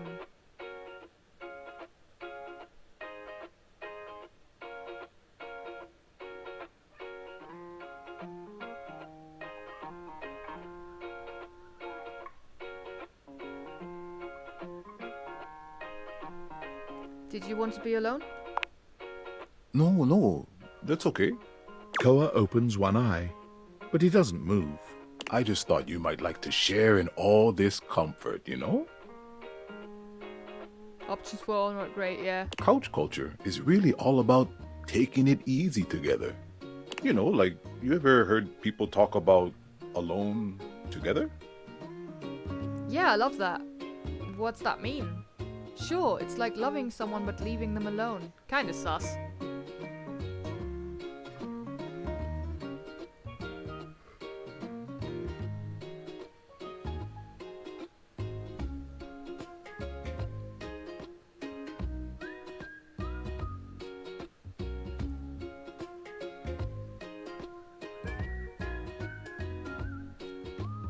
Yeah, I love that.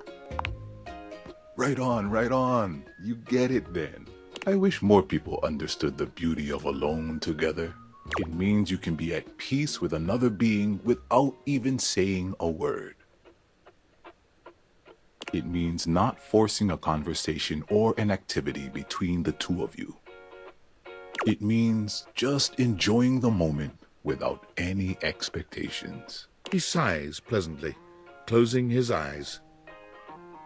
Guess I'll give it a shot then. Sounds boring. Can't you just tell me something about yourself?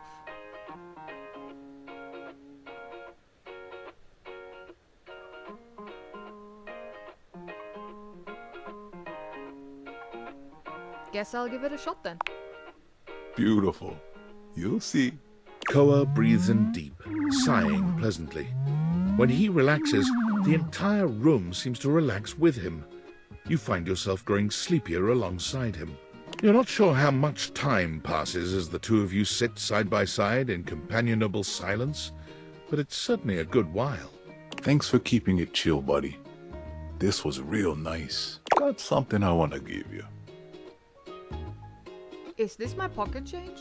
Whoa, free money! Did you steal this from me?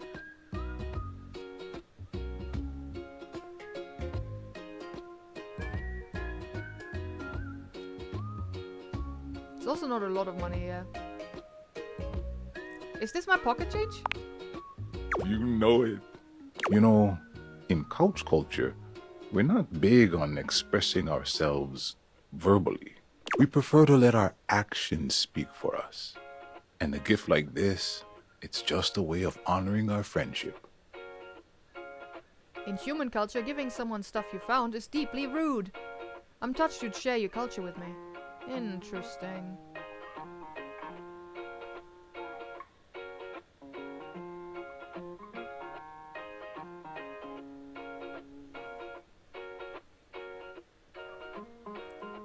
I'm touched you'd share your culture with me.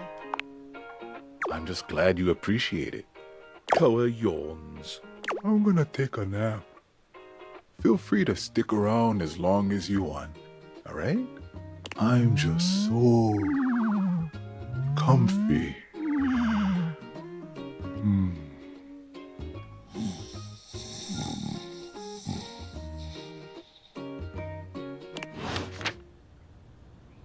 Yeah, the pillows are great.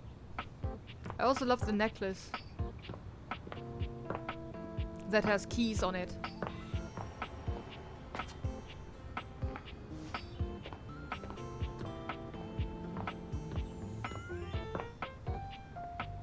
We also haven't talked to the shelves yet, have we? No, wait, have we? Wait.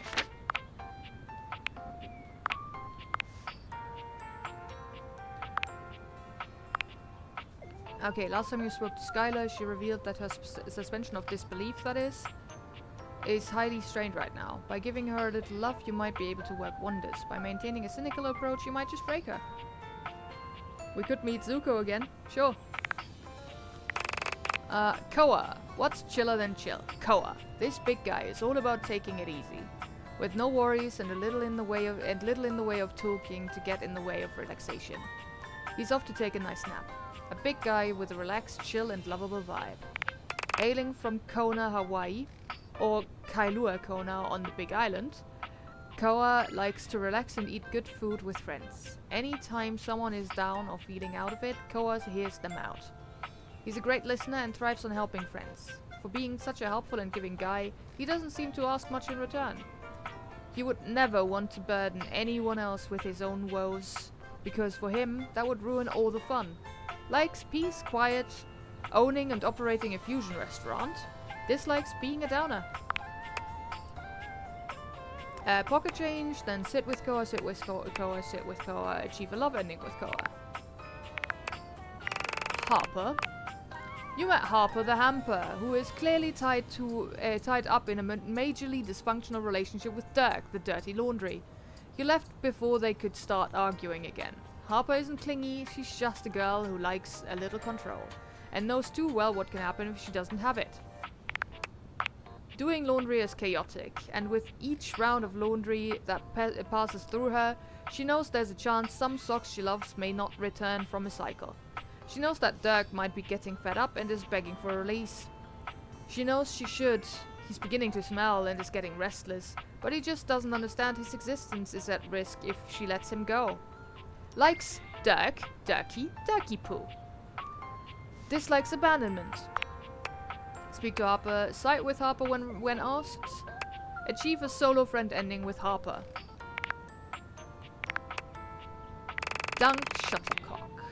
You've met Duncan Dunk Shuttlecock, a lovable, absurdly muscular dude who has clearly never struggled to maintain an athletic routine. He'd love to meet you at the weight rack to get you into the flow of working out again. Score! It's Dunk. Stick around for the ride and you'll be carried all the way to the goal line, and maybe into the stands. No bummers allowed. Likes support, positivity and points. Dislikes fouls, downers and mathematics. Fail to catch the basketball, meet Dunk at the exercise ball, achieve a hate ending with Dunk. Is there one for Dirk?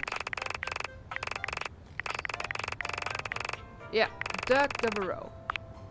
This is where your clothes have been for the last couple of weeks, with laundry day looming large. It becomes harder and harder to actually let your shirt out of the bag. Is it better to intervene or let him be unclean? Likes security, Harper, being told what to do. Dislikes Harper. Speak to Dirk after breaking up Dirk and Harper. Break up Dirk and Harper.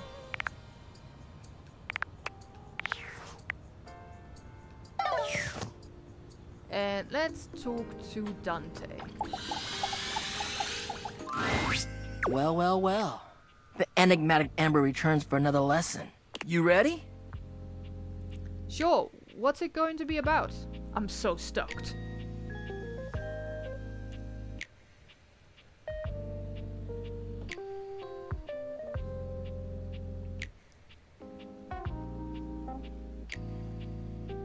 I'm so stoked. Nice! We're gonna stick with getting to know you, but it's time for a new kind of icebreaker. As you might know, ice sucks, so we gotta break it. First off, what's the worst way to get someone's attention? Catcalling, unwanted touch, inappropriate comments, or flowers. I feel like there's only one wrong answer here.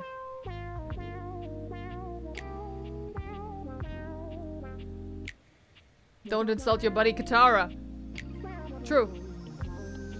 No, that would not be the worst way to get someone's attention. Insulting would.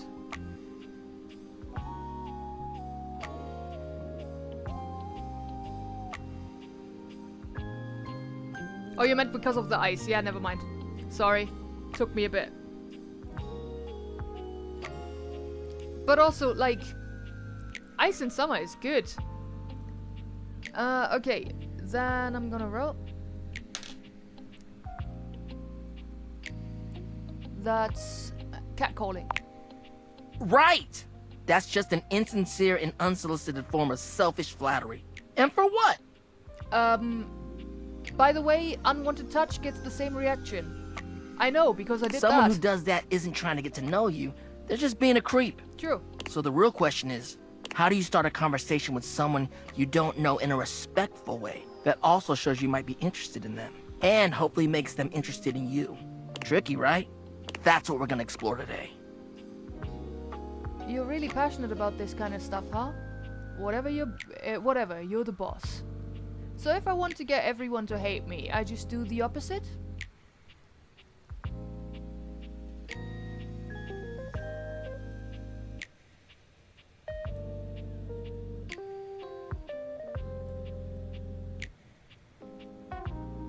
You're really passionate about this kind of stuff, huh?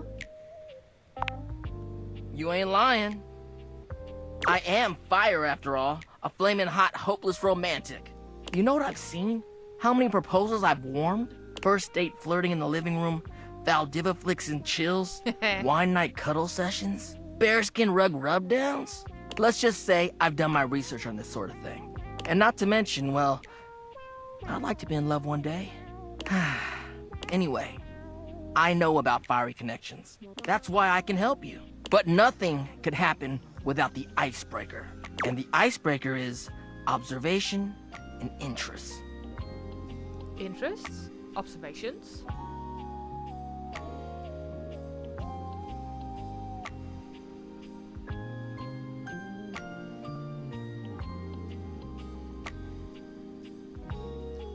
Interests? Right. It might seem basic, but first you gotta notice them. But not just that. You can't be like, oh, they're hot, I'm gonna go talk to them. Nah, yo, you gotta really take them in. What's their demeanor? How do they look? Are they with someone? All that and more. Then, use the information you glean to guess what they might be interested in, and lead with that. Whoa. But how though?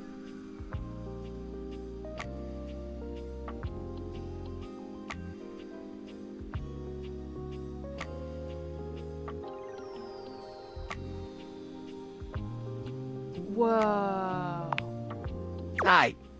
Say there's somebody you meet for the first time and they're wearing merch of a show or a game or a book, you know? What do? Maybe compliment them on it, right? But what could you immediately follow that compliment up with that's even better? Ask them who their favorite character is. Tell them your favorite episode. Quiz them about what they know about their series.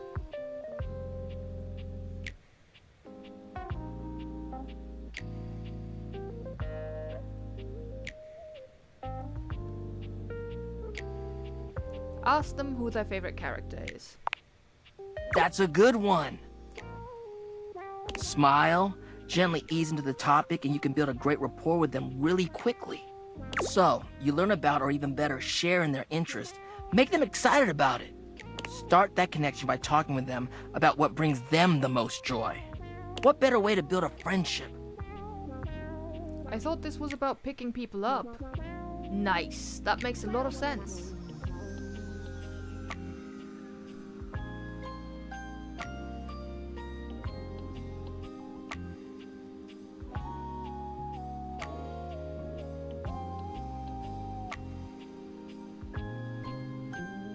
Nice. That makes a lot of sense.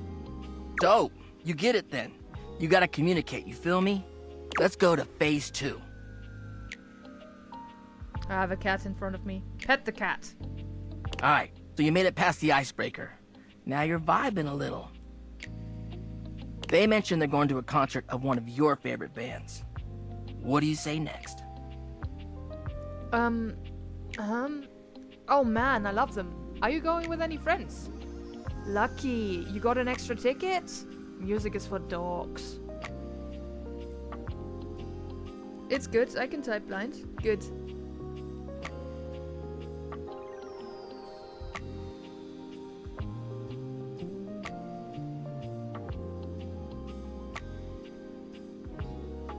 And like, if you hit a C by accident, I know you're going for X. If you're hitting the smaller than, bigger than button, I know you're going for Y.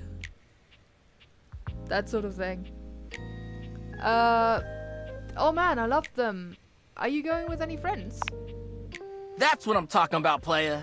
Keeping it nice and casual and taking an interest while showing interest. Smooth.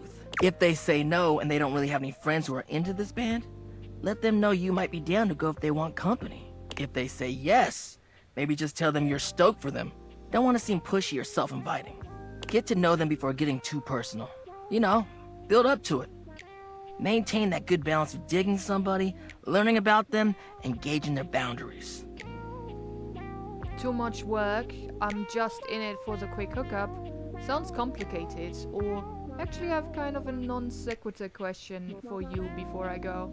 Which we can't do because we don't have the sass. Zuko gives good advice. Yeah, this is pretty solid.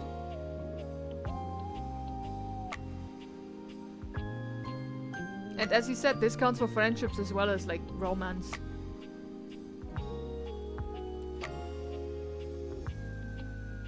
Just usual rule, just don't be a dick. Sounds complicated. Yeah, we have to go. It is, homie, it is. But you can do it. Anyway, that concludes your lesson for the day.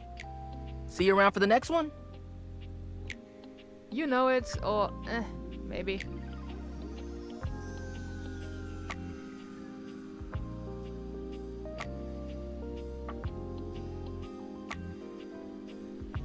Can I also just say that I love that you corrected Zuko, but not Gov's kid at Voos?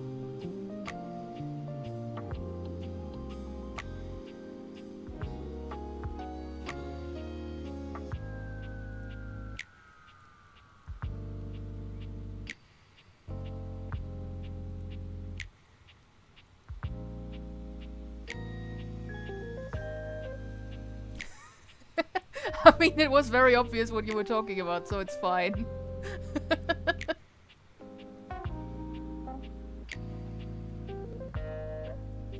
You know it. Alright, next. Until then.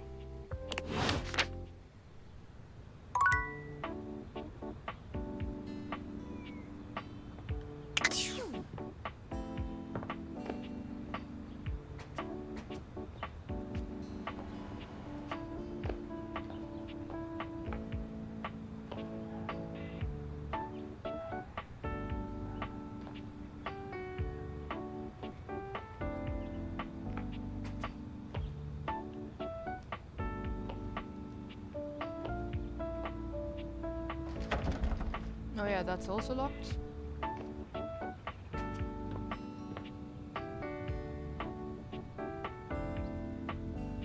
Merlin is very intensely staring at something. Go for him.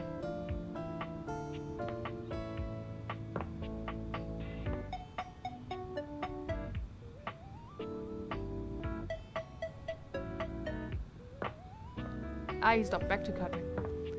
Yeah, you might have noticed something. And been freaked out by it.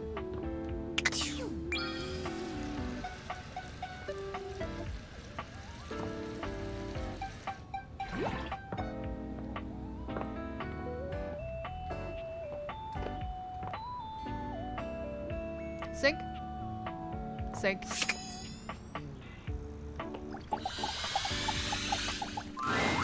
You're used to seeing mostly people-shaped objects with the Dateviators, but clearly the sink-headed figure before you is, well, not like the others. All the time in the world wouldn't be enough to comprehend whatever is going on with this guy. You can see that he's got a sink for a head and the clothing and posture of a beleaguered stand-up comic, but your inspection is cut short by his disturbing screams. Help! Help me! Hello? Can you hear me? Hi? What's wrong?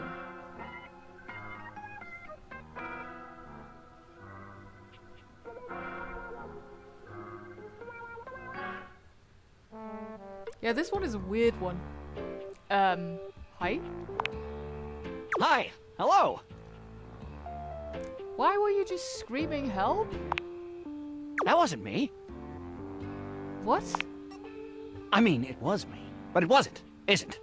Nothing is as it seems. I am not who I seem. Okay. I'm gonna go ahead and leave now.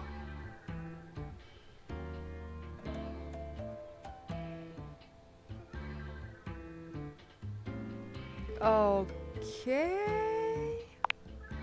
I mean, the eye you see before you isn't the me I am inside.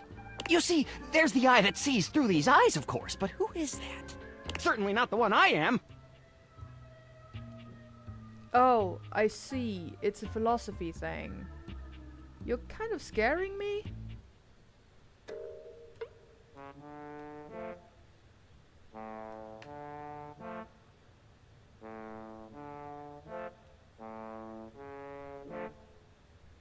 Oh, I see. It's a philosophy thing. No, it's a reality thing. I'm not who I appear to be. No! Stop that pop-up screen! My name is not Sinclair, it's Martin! Martin Applegate. And I'm not a sink. I'm an insurance claims adjuster from Turkleman City, Florida. This is getting weird fast. Turkleman City? Is that even a real place? Love the nose strip while he's crying, by the way. By nose, I mean... faucet? This is getting weird fast. Now you're catching on! Two? Just how weird this is gonna get. I don't know if I want that. I'm gonna go... Oh, weird. I like weird.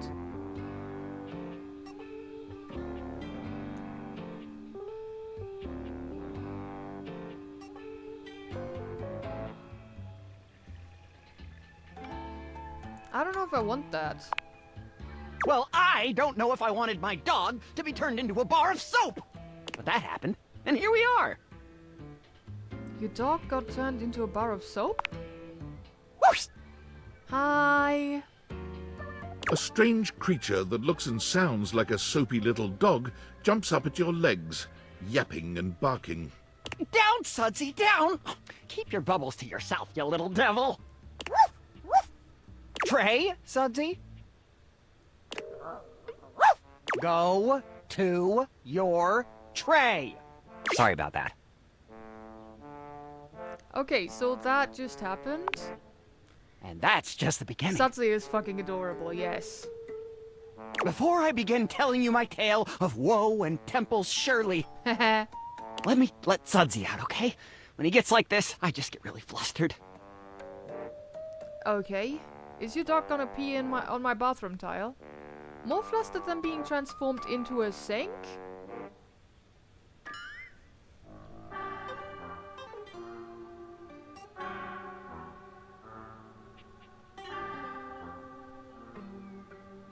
More flustered than being transformed into a sink?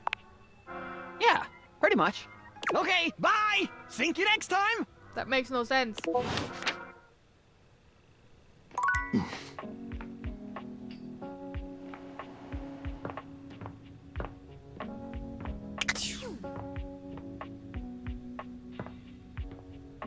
That's funny.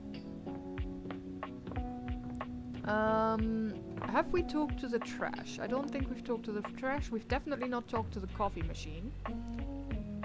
We've not talked to the dishwasher, the food, the chairs, the air fryer, the toaster, the cabinets. Oh wait, we've got a message on Discord. Are you there? Food. Please answer. Hurry! Yes, I'm here. I don't work for you, dude. Go. We're doing the food after this conversation on Discord. Yes, I'm here. There's something we need to discuss. It's of the utmost importance. Go on. Only if it's the utmost.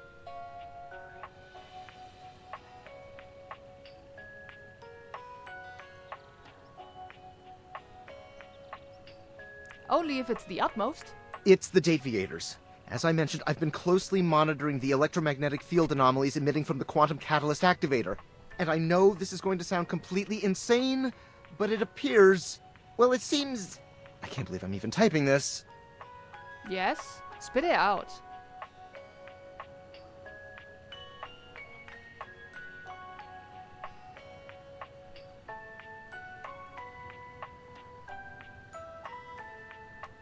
Yes?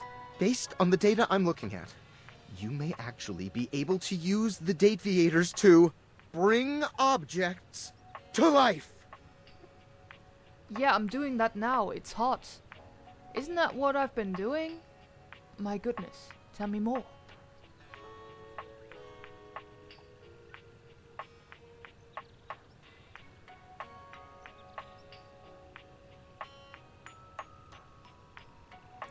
Isn't that what I've been doing? No, you're not listening! I don't mean to engage with an object's sentience during intended usage. That's what the Dateviators were created to do, and they've been working perfectly. I mean to 100% literally transform objects into living, breathing humans. Whoa, that's awesome. Sounds cool. This seems a little scary.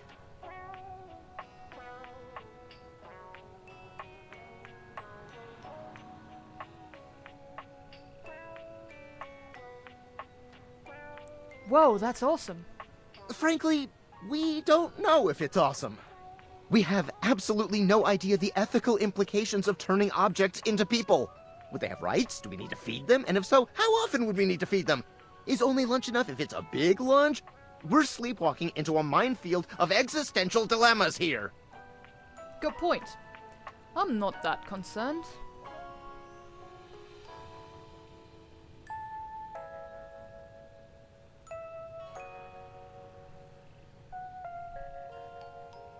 Good point.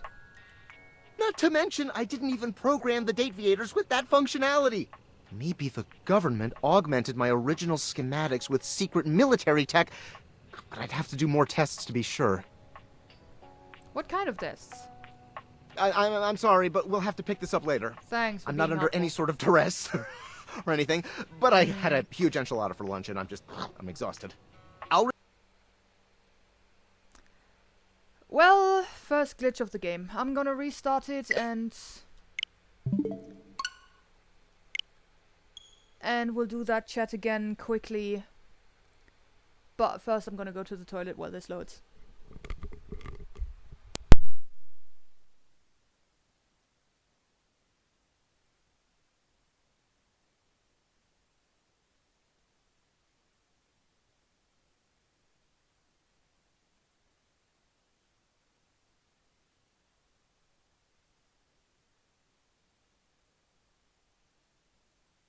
Team 17.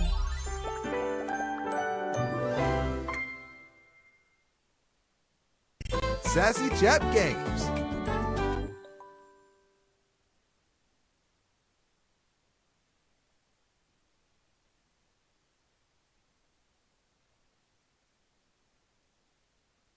Date everything.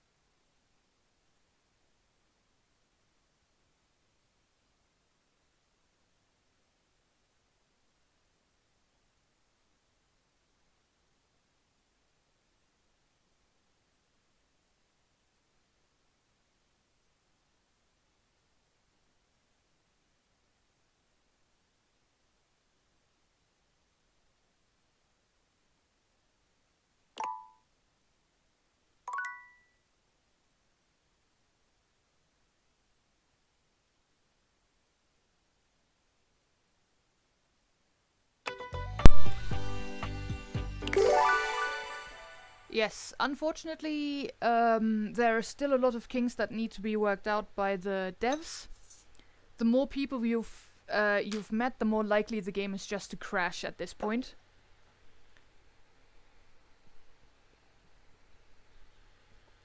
I thought we might still have some time before that started happening.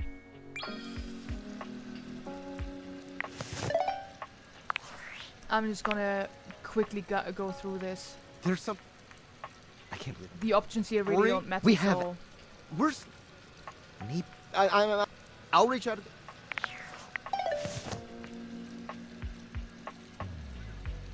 Especially on Switch or just in general. I think it's a mostly Switch problem.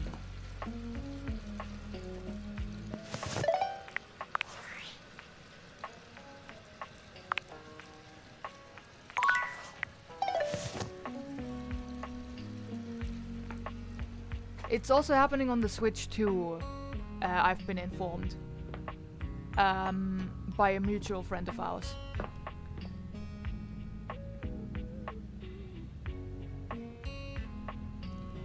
Yeah, the bear and breakfast was not fun at all. Like, it was crashing most of the times when you were doing anything, really. This one, like, it gets rough sometimes. But yeah, I also hope that they're gonna fix a lot of it. There's also a couple of glitches that I'm aware of that I'm gonna just strong-arm you away from if that needs to happen. Like, one thing, we're not gonna talk to the candelabra anytime soon.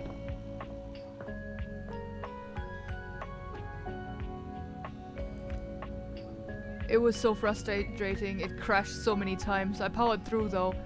Yeah, I gave up on it, to be honest. Alright, food. The first word that comes to mind as you evaluate the strange figure standing before you is delicious. You don't even intend to be salacious, it's just he looks edible. That's just because he's made of edible parts, except for the face and the hands. His long blonde hair calls to mind ramen noodles, but his entire outfit is a culinary journey around the globe. He looks downright mouth-watering, but you're not sure the feeling is mutual. His expression suggests he's less than impressed with you. Good evening. Do have a seat. I'll be with you in just a minute. Looks like you're really enjoying that glass of wine. Glass of wine? Surely you can do better than that. This fine white has a light body and is rather dry.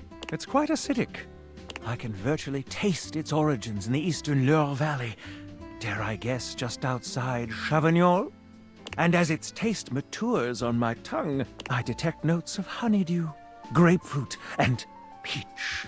And a certain minerality. Flint. Grey salt. Definitely a Chardonnay. It's a Sauvignon Blanc. Riesling, then.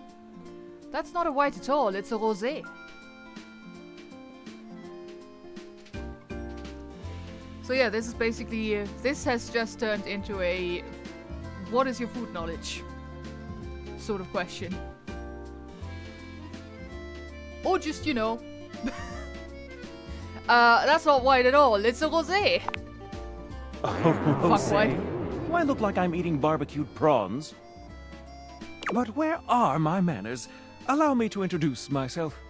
I'm Mitchell Lynn, food critic extraordinaire, paragon of the perfect, advocate of the adventurous, and bane of the banal. Salutations.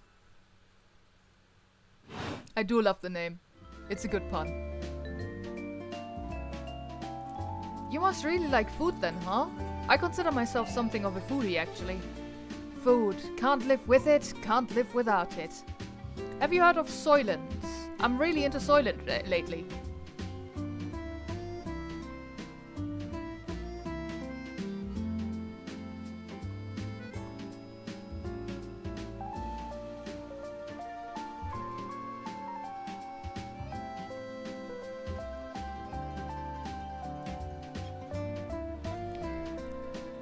Have you heard of Soylent? I'm really into Soylent lately. I'm going to pretend I didn't hear that. Listen, I'm afraid you've caught me in a bit of a hurry. 3 new spots have just opened up around the house. I'm eager to give them a try and see if they measure up to my exacting standards. I do notice that you want to bully him. Say, how would you like to accompany me? That would be great.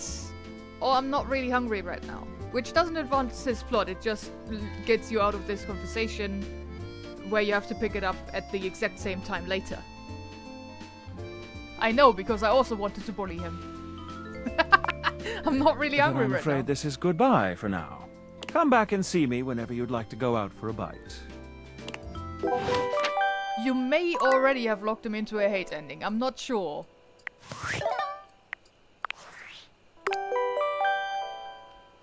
Val 9000. I'm afraid I don't understand. So never? What? You're the robot that took my job.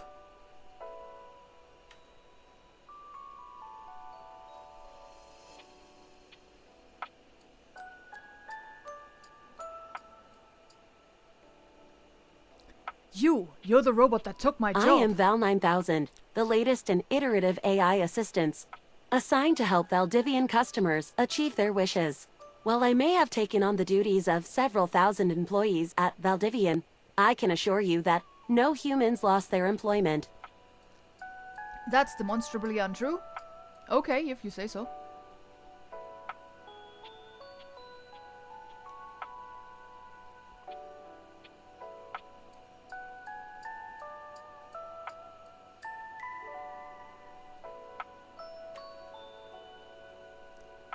Okay, if you say so. I heard you use our voice function to call me. If you ever need assistance, you can simply say, "Okay, Val, can you please help?" And your nearest device will answer. I'm fairly sure nobody in my vicinity said, "Okay, Val, can you please help?" at any point in their life. I definitely didn't say, "Okay, Val, can you please help?" Maybe that was a butt dial? Aren't we technically still employed? Yes, we are in labor limbo.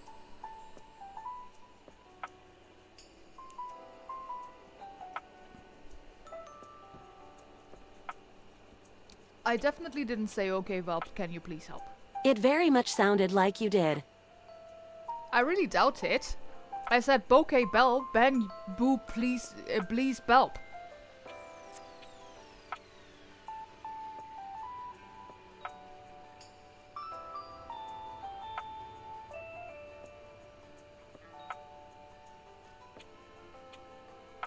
I really doubt it. It very much sounded like you did, though.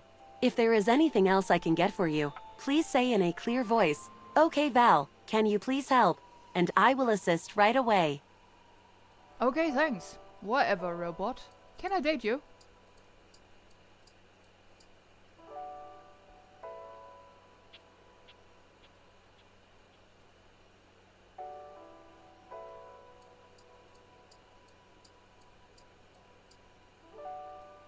Last wants to say A. Alright. What do you want to say?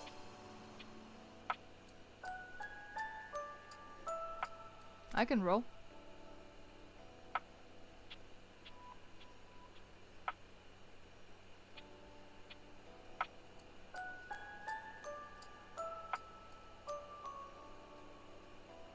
Alright, can I date you? I am afraid I cannot help you in that area.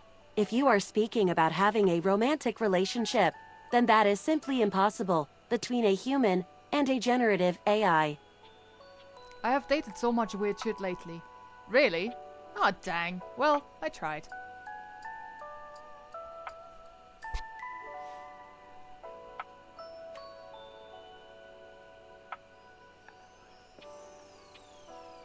Ah, dang.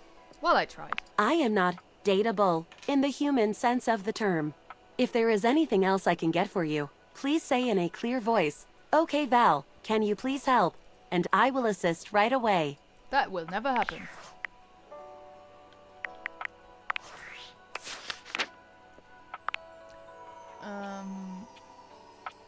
Dante has been instructing you on how to break the ice and get the fires of romance blazing. See him again for another lesson. Michelin.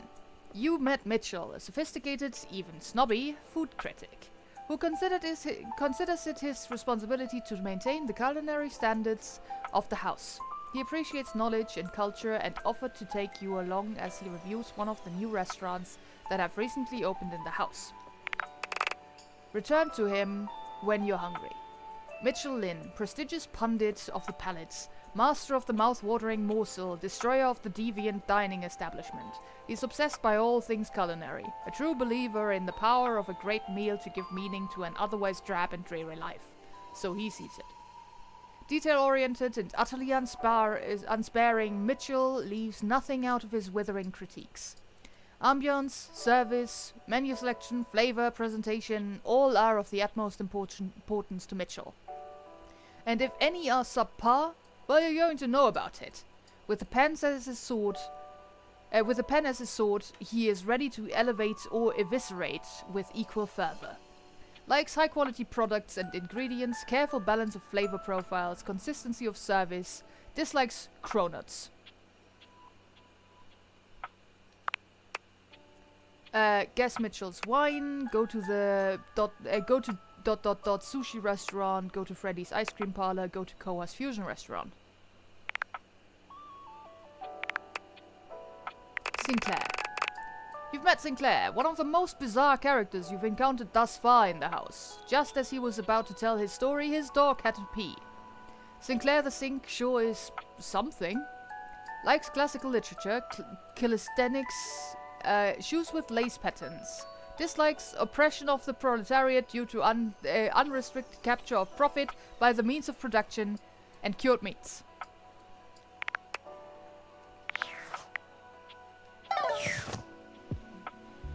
I want to ask to turn off the feature of spying. That, unfortunately, is not possible. Also, I'm fairly sure that Val 9000 is the only thing in this entire game that is voiced by an AI. Oh, a comrade. Yep. Alright.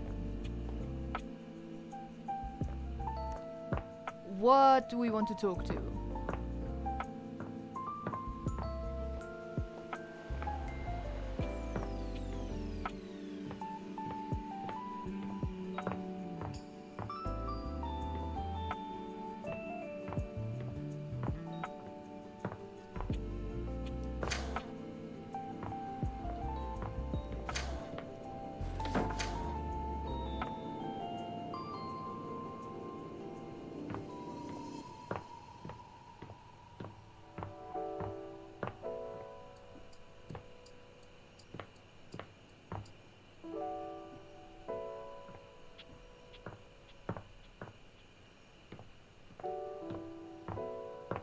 Yeah, sure, we can. Right now it's probably gonna be very dark in there, though. We haven't talked to the doors in a while. That's true, but you would have to point out which door you want to talk to, because some are special. We have this thing here. We have a key. And we have a mousetrap.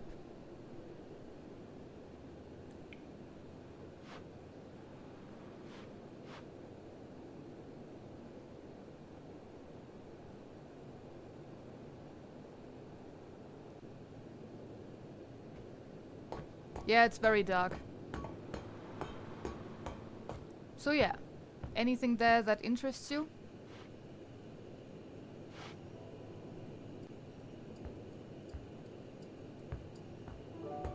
There's also no light switch in the crawl space. Key makes sense.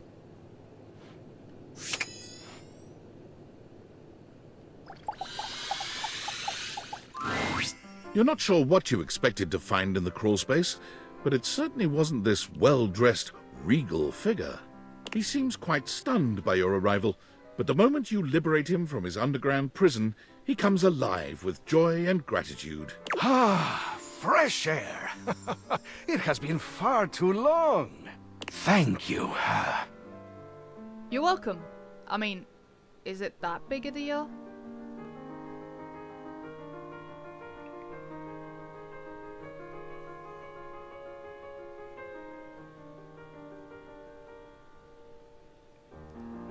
You're welcome. I have been trapped within that accursed crawl space for so long that well, I don't even know how long it was. Time lost all meaning under there. But never mind that now. I am Keith, and I owe you a real debt of gratitude, eh? Eso! Hang on! My content aware is going off. Keith, the skeleton key, has a bit of a personality quirk that I would like to warn you about. But I also don't want to ruin the surprise. So I'll ask you, would you like to have the dramatic effect? Or would you rather know from the start?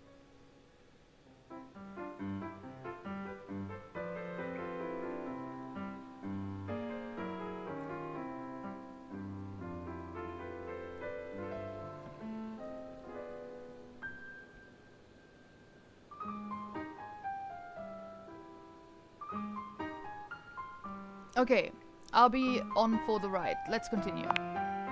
You got it. Please tell me, is there anything you're wishing for In-game that surprises are okay. I can Yes. help you with?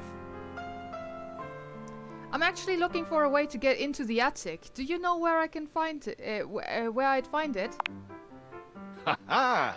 Do I have some good news for you? I am in fact a skeleton key. I can unlock just about anything with a keyhole in this house. And a few things without keyholes besides. That sounds very useful to have. I am nothing if not full of surprising talents. So, Dorian is giving you some trouble, eh? Nice to hear that some things haven't changed while I was gone. Well, fear not. Dorian and I go way back. We were practically made for each other, he and I. If you'll allow me the briefest intrusion into your pocket, I'll gladly accompany you. Without further ado, Keith leaps straight into your pocket. Yep, that's the attic key.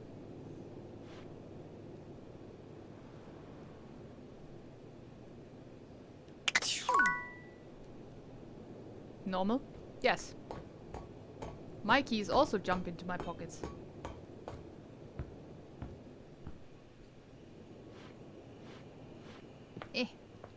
Getting stuck on walls here.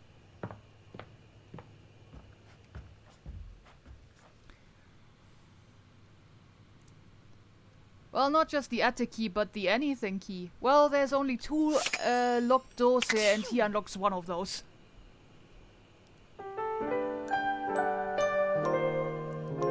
Like, there's nothing else we need to unlock except for the attic. Shall we just talk to that one then?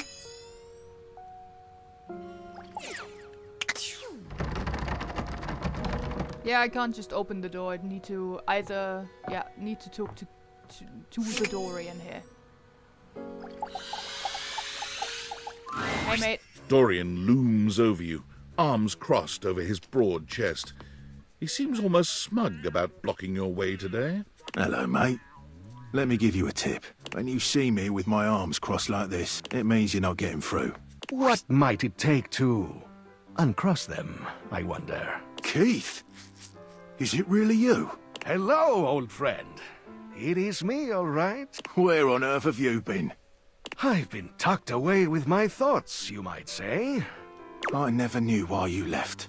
I am so sorry I never said goodbye. I never had the chance. Well, I've missed you. I've missed you too, dearest Dorian. And I am back to stay. Now, come here and give me a hug, won't you? I could never resist you. Dorian and Keith curl their arms around each other, fitting together as perfectly as, well, a key and a lock. And just like that, door is open. You two seem like lovers. That was brilliant. Yes, unlocking a door I will now call making the key and the door hug.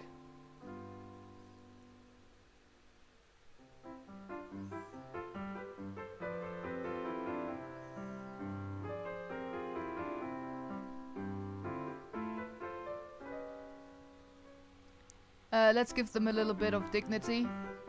That was brilliant. He gets me every time. Just a little game we play. I can't keep him from anything he wants. He's my greatest weakness. And without you, I would have nothing to do. We fit together rather well. Like a key in the lock, yeah. Seems like there's some history there here. So no matter what, Keith can always get you to open up.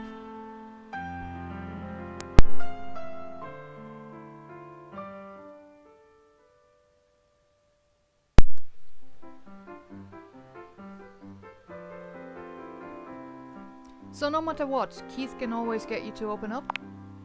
That's right. No matter how much I feel like staying closed. I can always get him to reveal what's going on inside.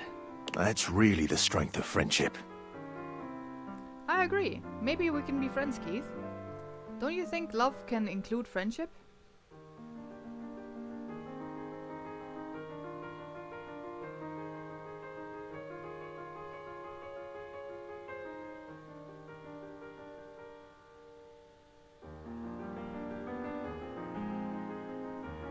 I agree. Maybe we can be friends, Keith. Why, I would love that. I rather think we would do well together, you and I. Friends! And that unlocked us... I think charm points? Something. Let's see what's in store in the attic. Well, Keith, crack him out and open. I hope someday I can open you up like that, Dorian.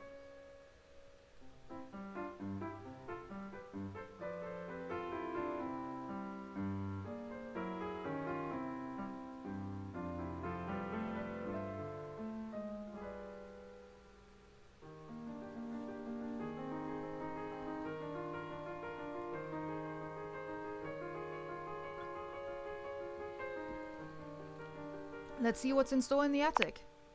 In you go, mate.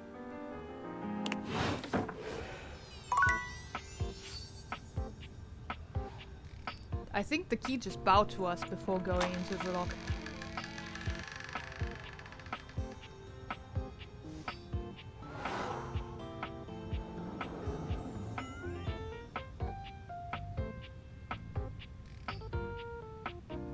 Just so we know where he ended up. Yes. Hello, attic. We have boxes, a safe that we cannot open, a plant of some sort, board games, more holiday decorations, some sort of empty frame, and a lot more boxes. Also the HVAC system. And a window. Also light. Which I don't think this one is... Yeah, I don't think I can do anything with this particular light. But light in general is also a thing that you can date. Lamps, rather. Are you really not romanceable, attic lamp? Too far away. To the window! There were windows before, all over the house. The figure who stands before you has the casual, confident air of someone who knows just what she's about. Her short hair glows with the colors of sunrise, and her blue eyes drink you in without a trace of shame or embarrassment. She evaluates you with a hand on one hip, her draped clothing subtly highlighting curves you'd never have expected from your rigid, structured window. Well, hi there. I'm Wendolyn. Oh. And you? Well, you're quite the looker, aren't you? Oh, I'm not that attractive. I don't really know what I look like. I sure am. Yeah, she is lovely.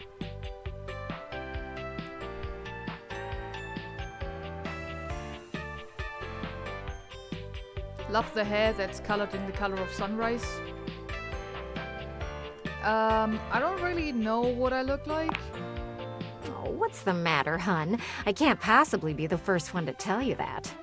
You're the one looking out at me all the time. Look, I don't mean to be so forward, but I found I'm happiest when I'm transparent about what I want and what I'm looking for. You have a child? That's trans? And unlike most everyone here, I've been ogled by humans for centuries. I have had enough attention on me, thank you very much. I think people are looking out windows, not at them. I'll look away when then if you want.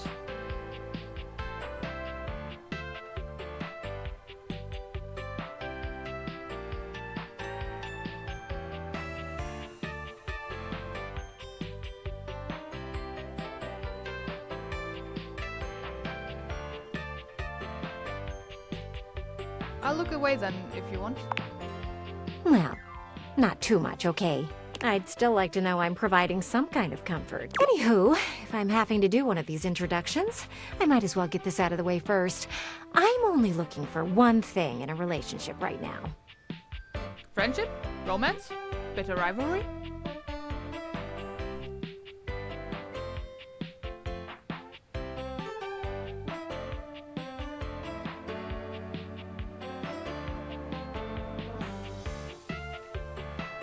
Friendship?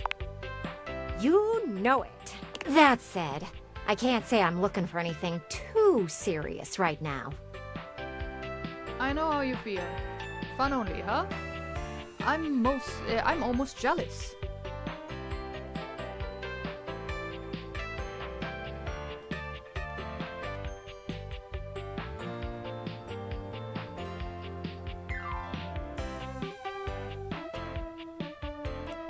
I know how you feel. You do? Really? Sorry, I don't mean to be skeptical, but I have a pretty good view from here, and I've barely seen you head outside once. I know there's plenty of fun to be had indoors, but there's so much to do in this world. So many views to see. Even just the simple joy of a night on the town. Yet here you are, taking a breather, same as me, but you haven't even had fun yet. What are you suggesting? I really am working on it.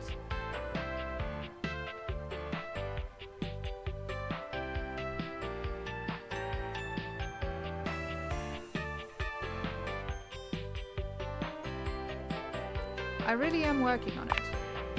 Oh, I know, cutie, and I don't mean to rush you. I just want to see you live a little, that's all. Stop watching life pass you by. Enjoy yourself. Kiss someone. Kiss many someones. And then maybe, in between your adventures, you can come tell me about all the fun you're having. But what if I want to kiss you? Sounds great, Wendolyn. I'll report back.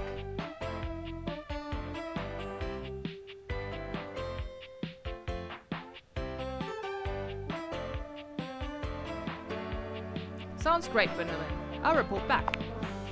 Over and out.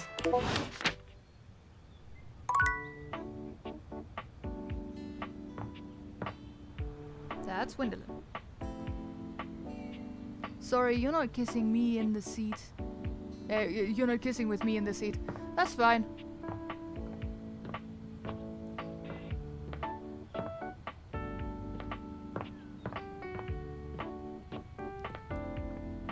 Also, that would have actually probably made her angry, since she did state that she wants friendship. Which one's cool up here? Do you want to meet the Brennan Lee Mulligan one? Yes, you can talk to the books.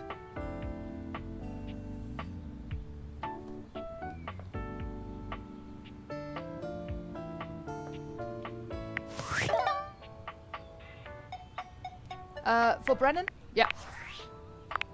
Well, hi, Sam. well, well. If it isn't the Casa Casanova.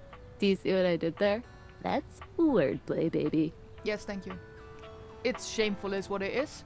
Don't break your arm patting your own back. I don't know what you're talking about.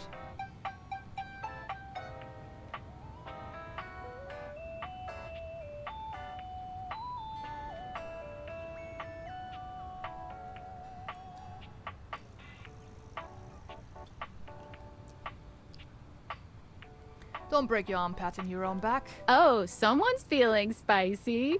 Dating your furniture really got you confident, huh? You're out here dating all these appliances and shit. But, like, why? Not why are you dating them, like, why is this happening now? To you. I was the poorest Valdivanite. Dumb luck, I guess. I'm caught in a game of cat and mouse.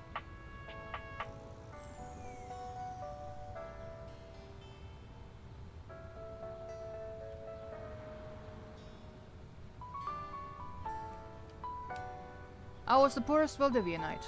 Oh, damn. Well, that's the why, but...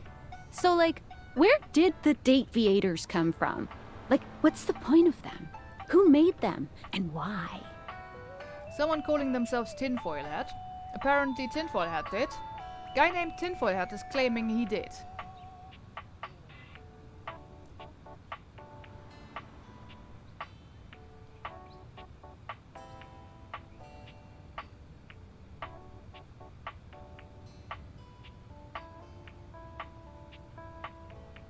Yeah, we can't lie to Sam.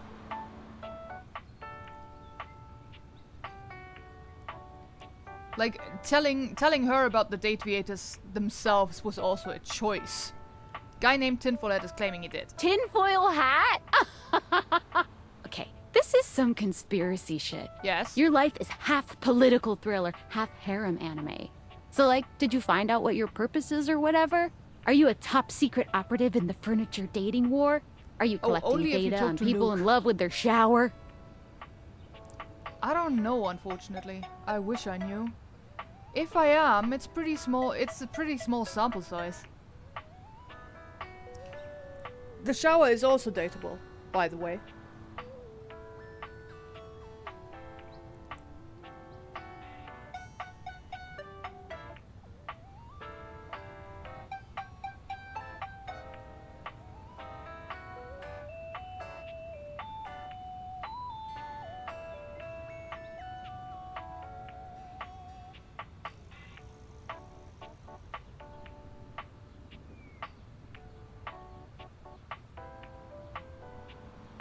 I wish I knew. Me too.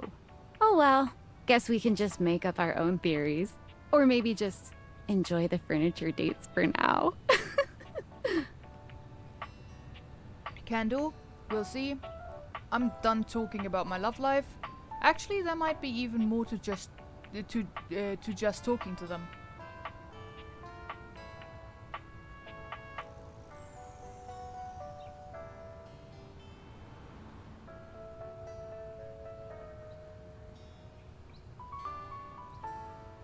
We'll see.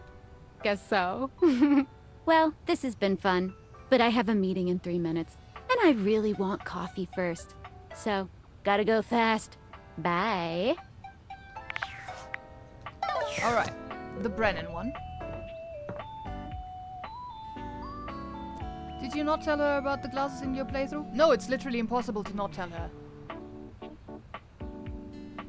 Like, with Sam, you have to be honest for some reason.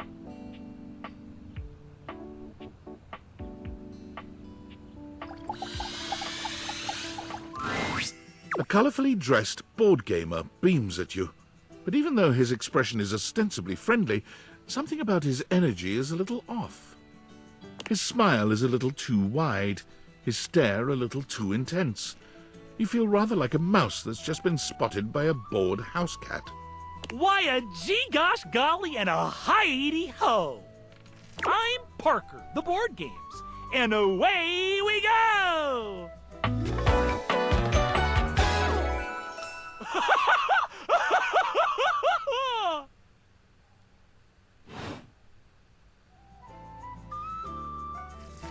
Parker.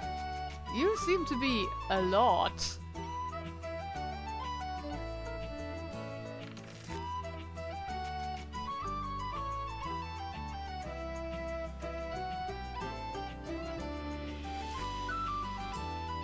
Hi, Parker.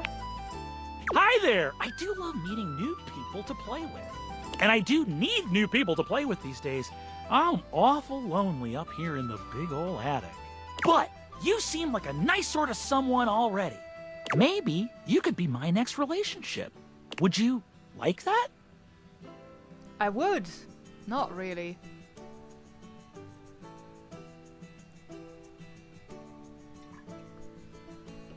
Relationship also always includes friendship.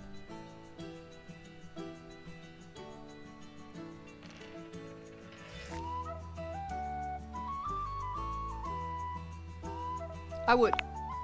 Oh boy! Well, if only it were up to me.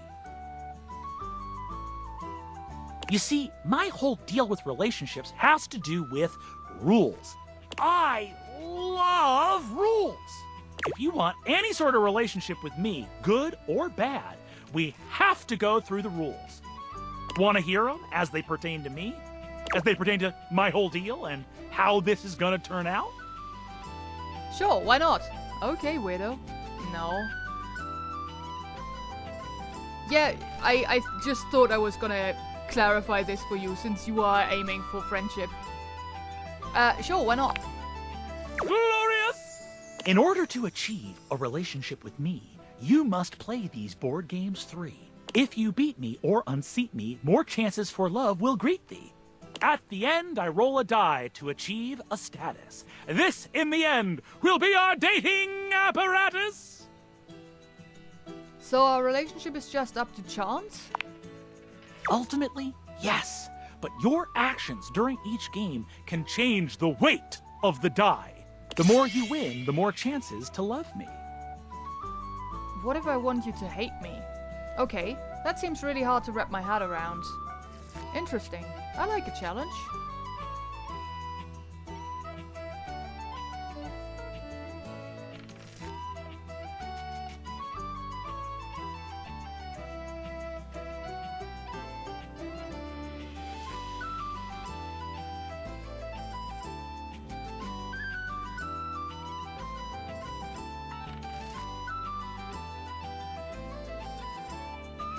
Interesting. I like a challenge. I'm falling in love with you. Just kidding. Only the final roll will tell me how I feel about you. Meet me here next time for our first game, Sandyland! Yeah, absolutely not inspired by Candyland. I'm scared. Okay, can't wait. Sounds like a kid's game.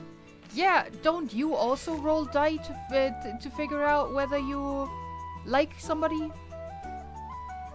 I do that all the time. Okay, can't wait. Wowee!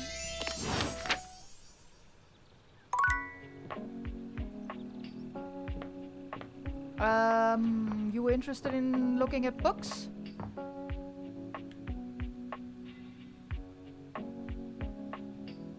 That sure was him, yeah. He put a lot of energy into that character, I feel like. There we go. Book. The distinct scent of books, that slight hint of vanilla and mystery, fills your nose. And while it's not at all unwelcome, it is strange to smell it when you're not actually paging through any of your books. What do you mean, vanilla?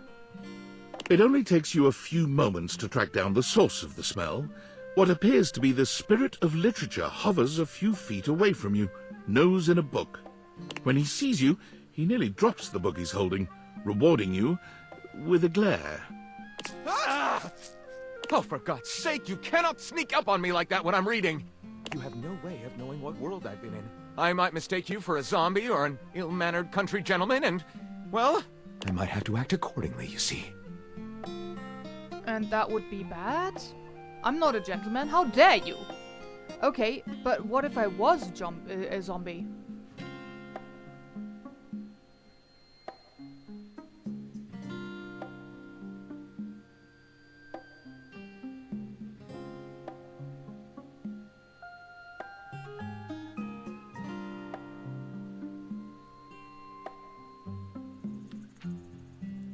Okay, but what if I was a zombie? If you were a zombie, I expect we'd be having a very different conversation. It would probably go something like this.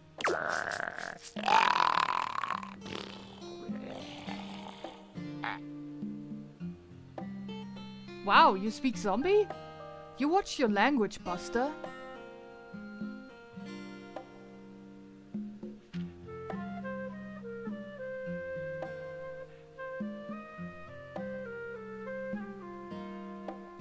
Wow, you speak zombie? What, you don't? Shame. They've written some lovely corpse poetry. My name is Lyric.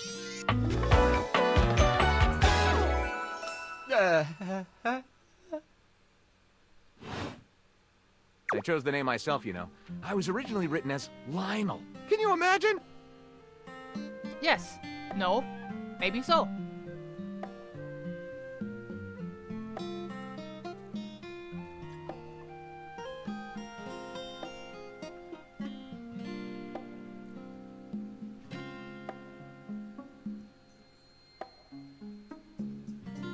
Yes. I am the embodiment of all literature, an indisputable master of the written word. I have read positively everything. I am voracious with books, poetry, magazine articles, any genre, any length, any style. I love it all. I know you're curious about all that, so I figured I'd offer it right up front. I'm totally curious. What are you reading right now? I didn't ask, but sure, good to know. I was actually just looking for a new book for myself. Any recommendations?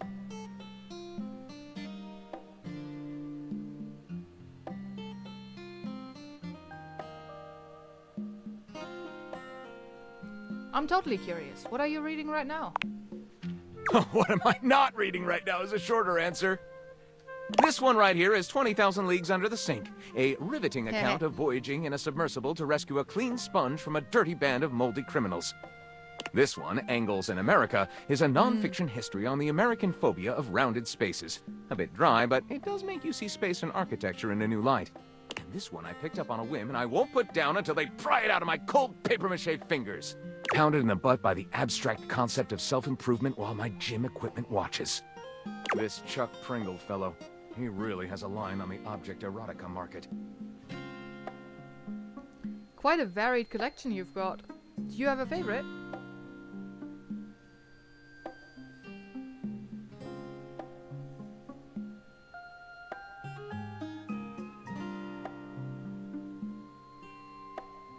OMG, a Chuck Tingle reference. Yeah.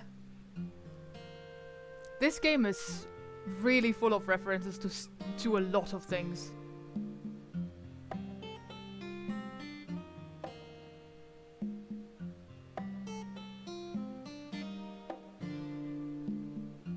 Do you have a favorite? Ah, that's like asking if a potter has a favorite ball of clay. I couldn't possibly choose among my balls. They all contribute to this chaotic and adorable additive sculpture that is me. Do you have a favorite genre to write? Chaotic and adorable. You sound like a juvenile tornado.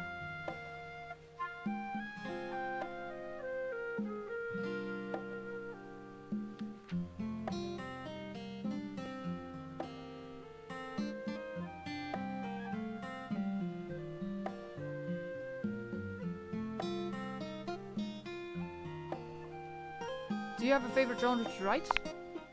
Right. Do I have a favorite genre to write? Well, we have arrived at my tragic flaw much more quickly than I would have liked. Usually I get at least a few minutes of stimulating conversation out of a stranger before I'm forced to share my great shortcoming. I am a reader, but not a writer. Sadly, I've never even written a paragraph. Not a single line of text. Not a word. Not a punctuation mark. Really? But your literature. That seems like a big hole. Oh no. We've got to do something about that. Oh man. That was funny. Lost at me.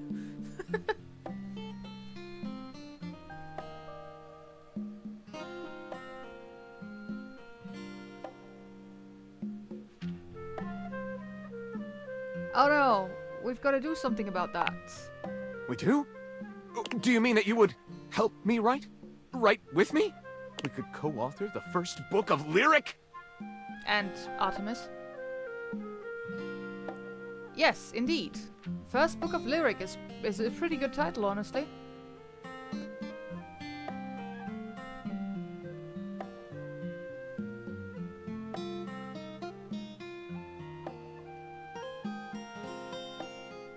First Book of Lyric is a pretty good title, honestly.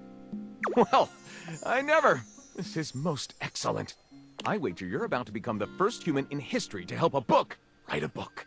Probably. All very exciting. I have some materials to gather. Pens, paper. We'll probably need quite a bit of extra paper to crumple dramatically on the floor when writer's block sets in. Oh, how fun! I'm about to experience writer's block!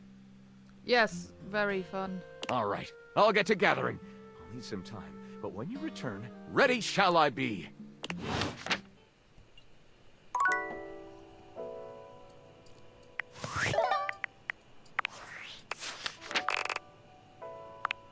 You saw Dorian at the front. No, wait. Yeah.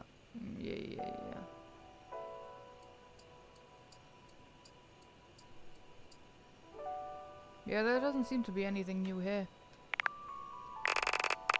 Anyway, you've met the casual, confident Windolin. A window who knows what she's about. She seems to want you to have to live a little. Come back later and tell her about the adventures you're having. Windolin is an open book, or window. She will tell you anything you'd like to know. She will tell you who in the house is fighting. She will tell you about how she's feeling and what conclusions she's gained from her daily meditations. She will tell you about the bender she went on 15 years ago, even if you ask her very politely not to. Is what she says always correct? No.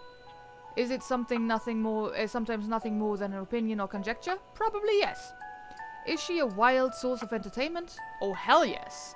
She may not say things that are 100% kind to you, but she does it out of love, or at least that's what she says. She's a master of the fine compliment sandwich.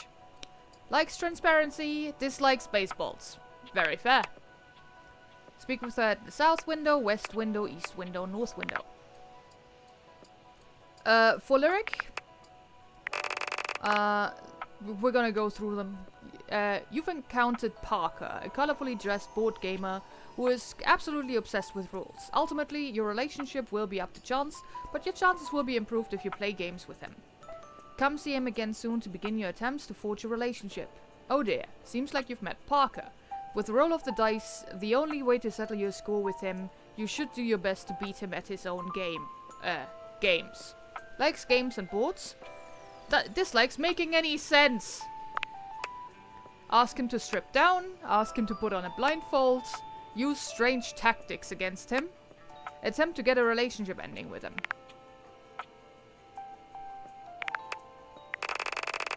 Lyric, Ray Chase. You've met Lyric, master of the written word. You've offered to help Lyric write a book. Give him a bit of time to gather some writing materials. Lyric is more than just a bookworm. He's some sort of genie guy. This one sounds like a lot of fun. Writing a book with books themselves? How many stories can we tell together? Likes, words, words, words. Dislikes, library finds. Yeah, the attempt.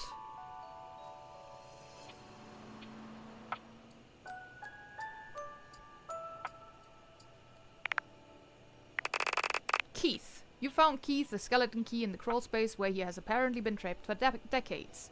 He's going to meet you at the attic door, which he's agreed to help unlock. It's Keith. Yeah, that was for Parker, yeah. It's Keith, the charming rake who was shelved under the house for such a long time. With a way to get into the attic, we'll be able to find so many more data points. Likes candy and dislikes secrets.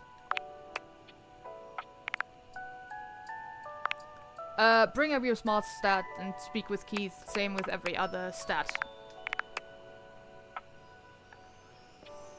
But yeah, attempt to have a relationship with Parker. We have one more person that we can talk to.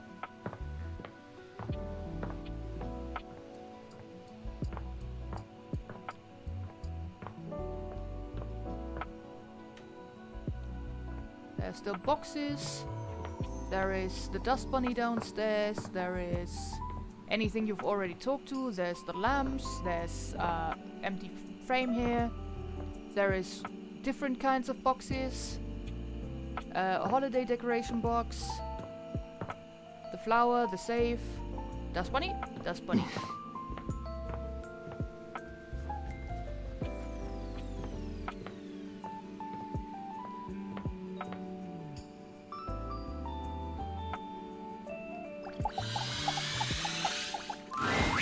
You see a curvy, grey-haired beauty dressed in an outfit reminiscent of a famous old gentleman's magazine. She winces at the bright light you've brought with you. You wanted the pin-up girl for the office supplies. A Here cute, she is. bunny-shaped creature is clutched in her arms. Oh, my goodness, that is bright. Startled me a bit there, honey. Sorry. Wait, who are you? You startled me. Are you alive?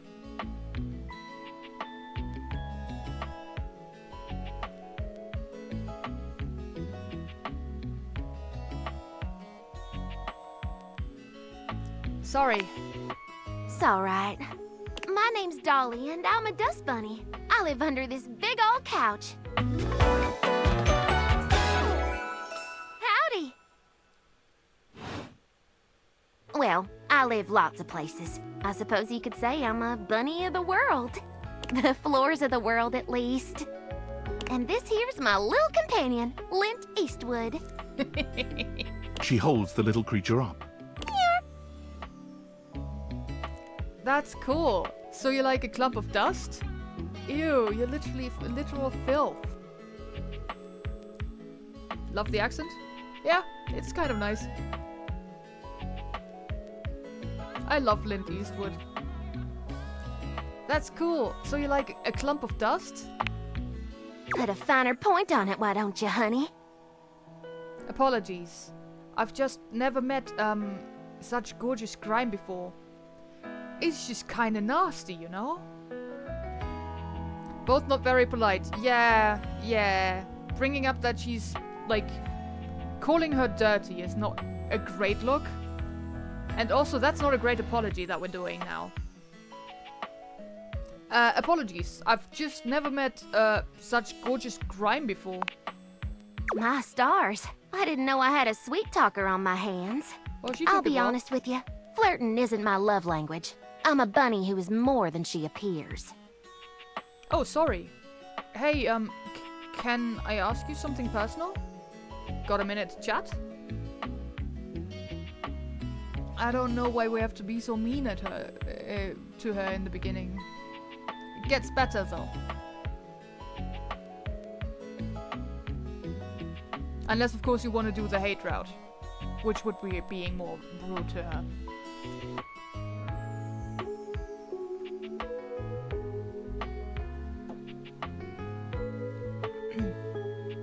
Got a minute to chat? Getting to know you time already? Alright, I'm game. What's on your mind? I heard once that dust is made mostly of sloughed off skin cells. Dust is the same as dirt in my mind. I love dust, can't get enough. Yeah, she is very cute. I really like her.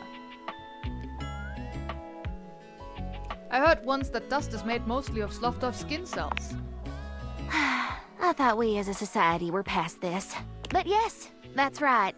I am a collection of hair, bacteria, soil, specks of plastic, dust mites, and even bits of dead bugs. And that doesn't bother you? Disgusting.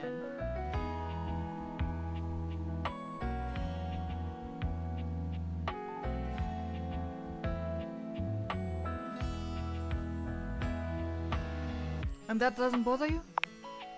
Does it bother you that in your little human tummy there are 500 species of bacteria? Trillions of living bugs? She has a point. Microbiota, microbes, and microflora. All sorts of creepy crawlies. What? Whoa, good point.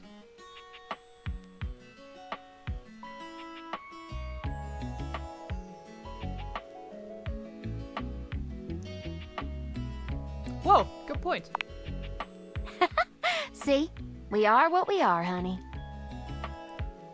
You're really interesting, you know that? You're super pretty, you know that?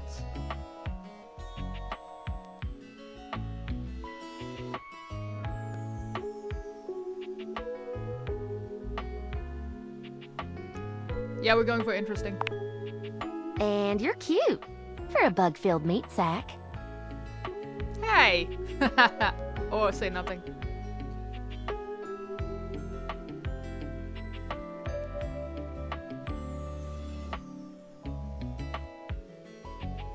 We're laughing. Now, let me stretch these dusty gams and hop around a bit. I'll be right here warming myself by the fireplace if you want to come back through sometime. I'd sure like to see you again. Oh yeah, sounds awesome. I'm not into that.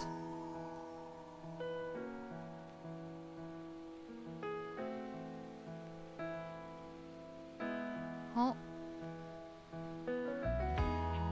Oh yeah, sounds awesome. Mm-hmm. Talk soon, honey.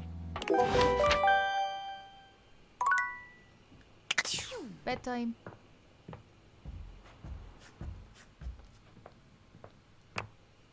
Oh.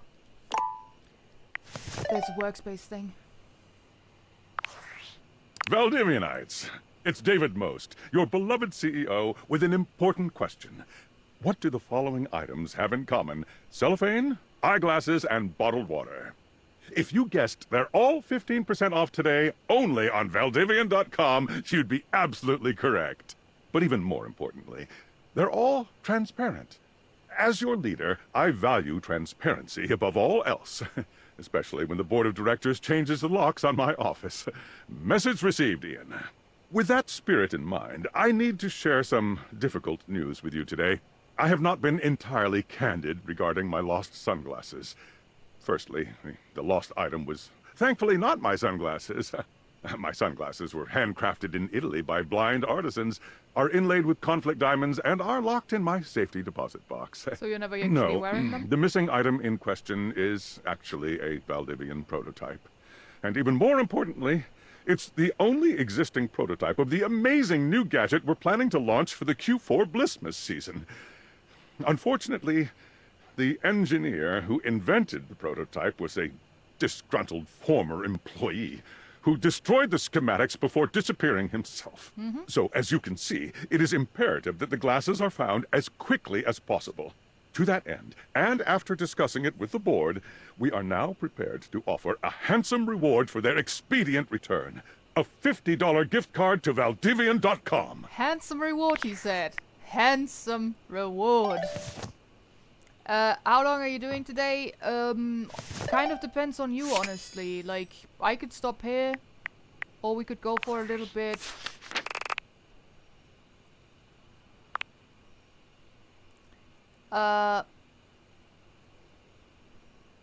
You met Dolly, a sassy, classy, take-no-lip, head-be in charge. There's more to this girl than just her incredibly well-formed dustiness. Dolly is a studied professor. She won't take any talk back, and especially no talking down to, so treat her with the respect that this teacher and her pet deserve. Likes research, modeling, and Clint Eastwood. Dislikes patronizing talk and sneezing. Yeah, I'm actually very tired. Very fair. Yeah, I was also looking at the clock and, like, it's 11 already. Ask about Dolly's modeling. Go on an expedition with Dolly twice and sneeze. Which she hates.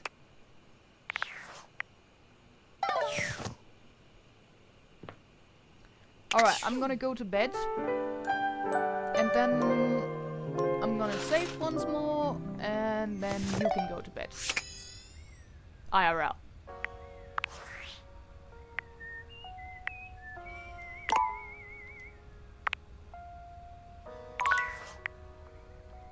Just double checking, triple checking.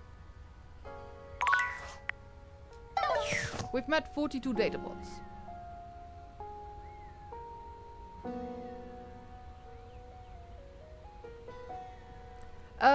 You don't have to do every of the... that's basically just collectibles, and it's also absolutely impossible to do them in one go. Like, some of them exclude one another. Like, achieve a love ending with every dateable object, and break the suspension of disbelief. Breaking the suspension of disbelief locks you into the hate ending with Skylar, for example. So these can't be achieved on one playthrough. I don't know whether the PlayStation version is less buggy. It might be that it crashes less often, but the bugs are definitely there cross-platform. Like, there are certain bugs that concern Gaia the Globe and the floor-ceiling combination, and those seem to be everywhere. And for me, it meant that there were about 20-ish stories that I couldn't actually finish on my first playthrough because the globe was locked and there's 16 characters dependent on her.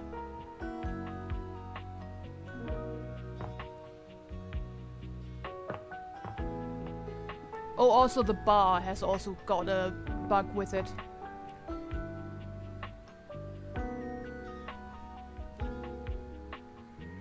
So yeah.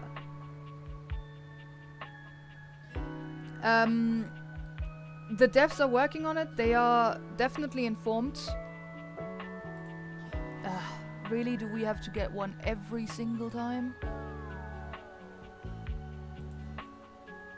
It's gone. Okay, maybe if I play this, I'll just wait a bit. Not like I don't have many games to play. Very fair. I was also, like... I'm currently doing a hate everything run, which seems to be less problematic.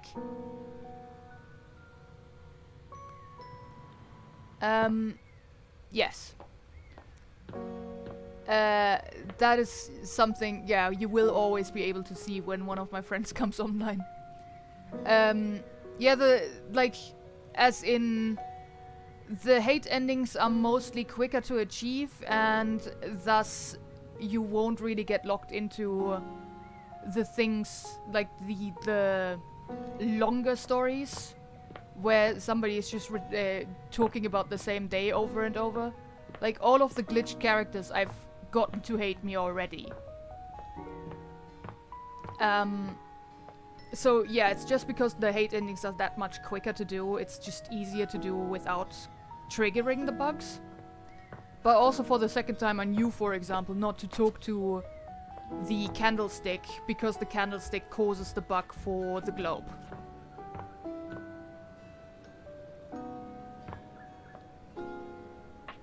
But yeah, I do really enjoy this game. It's just unfortunate how buggy it still is, and I hope the devs will be able to fix all of that soon. They are definitely working on it.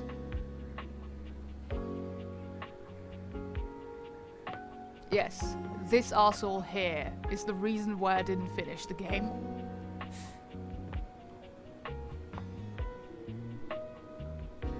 But yeah, that's it for today.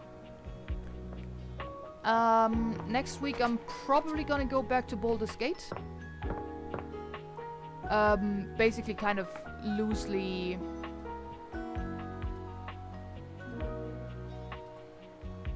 Okay, well, I understand if you want to wait then to play it further on stream too. I'm probably gonna stick with, like, loosely alternating between them, by which I mean if we are on, like, a... What is happening with my model?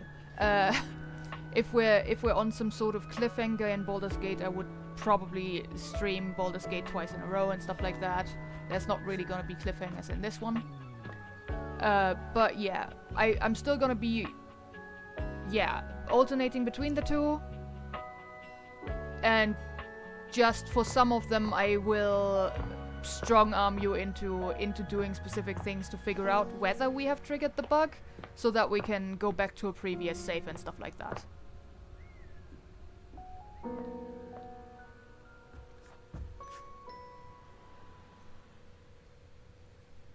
And just make sure that we actually finish the stories of the people that are sketchy.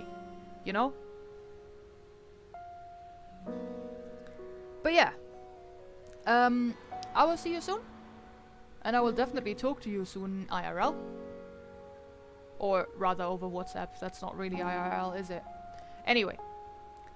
Bye-bye!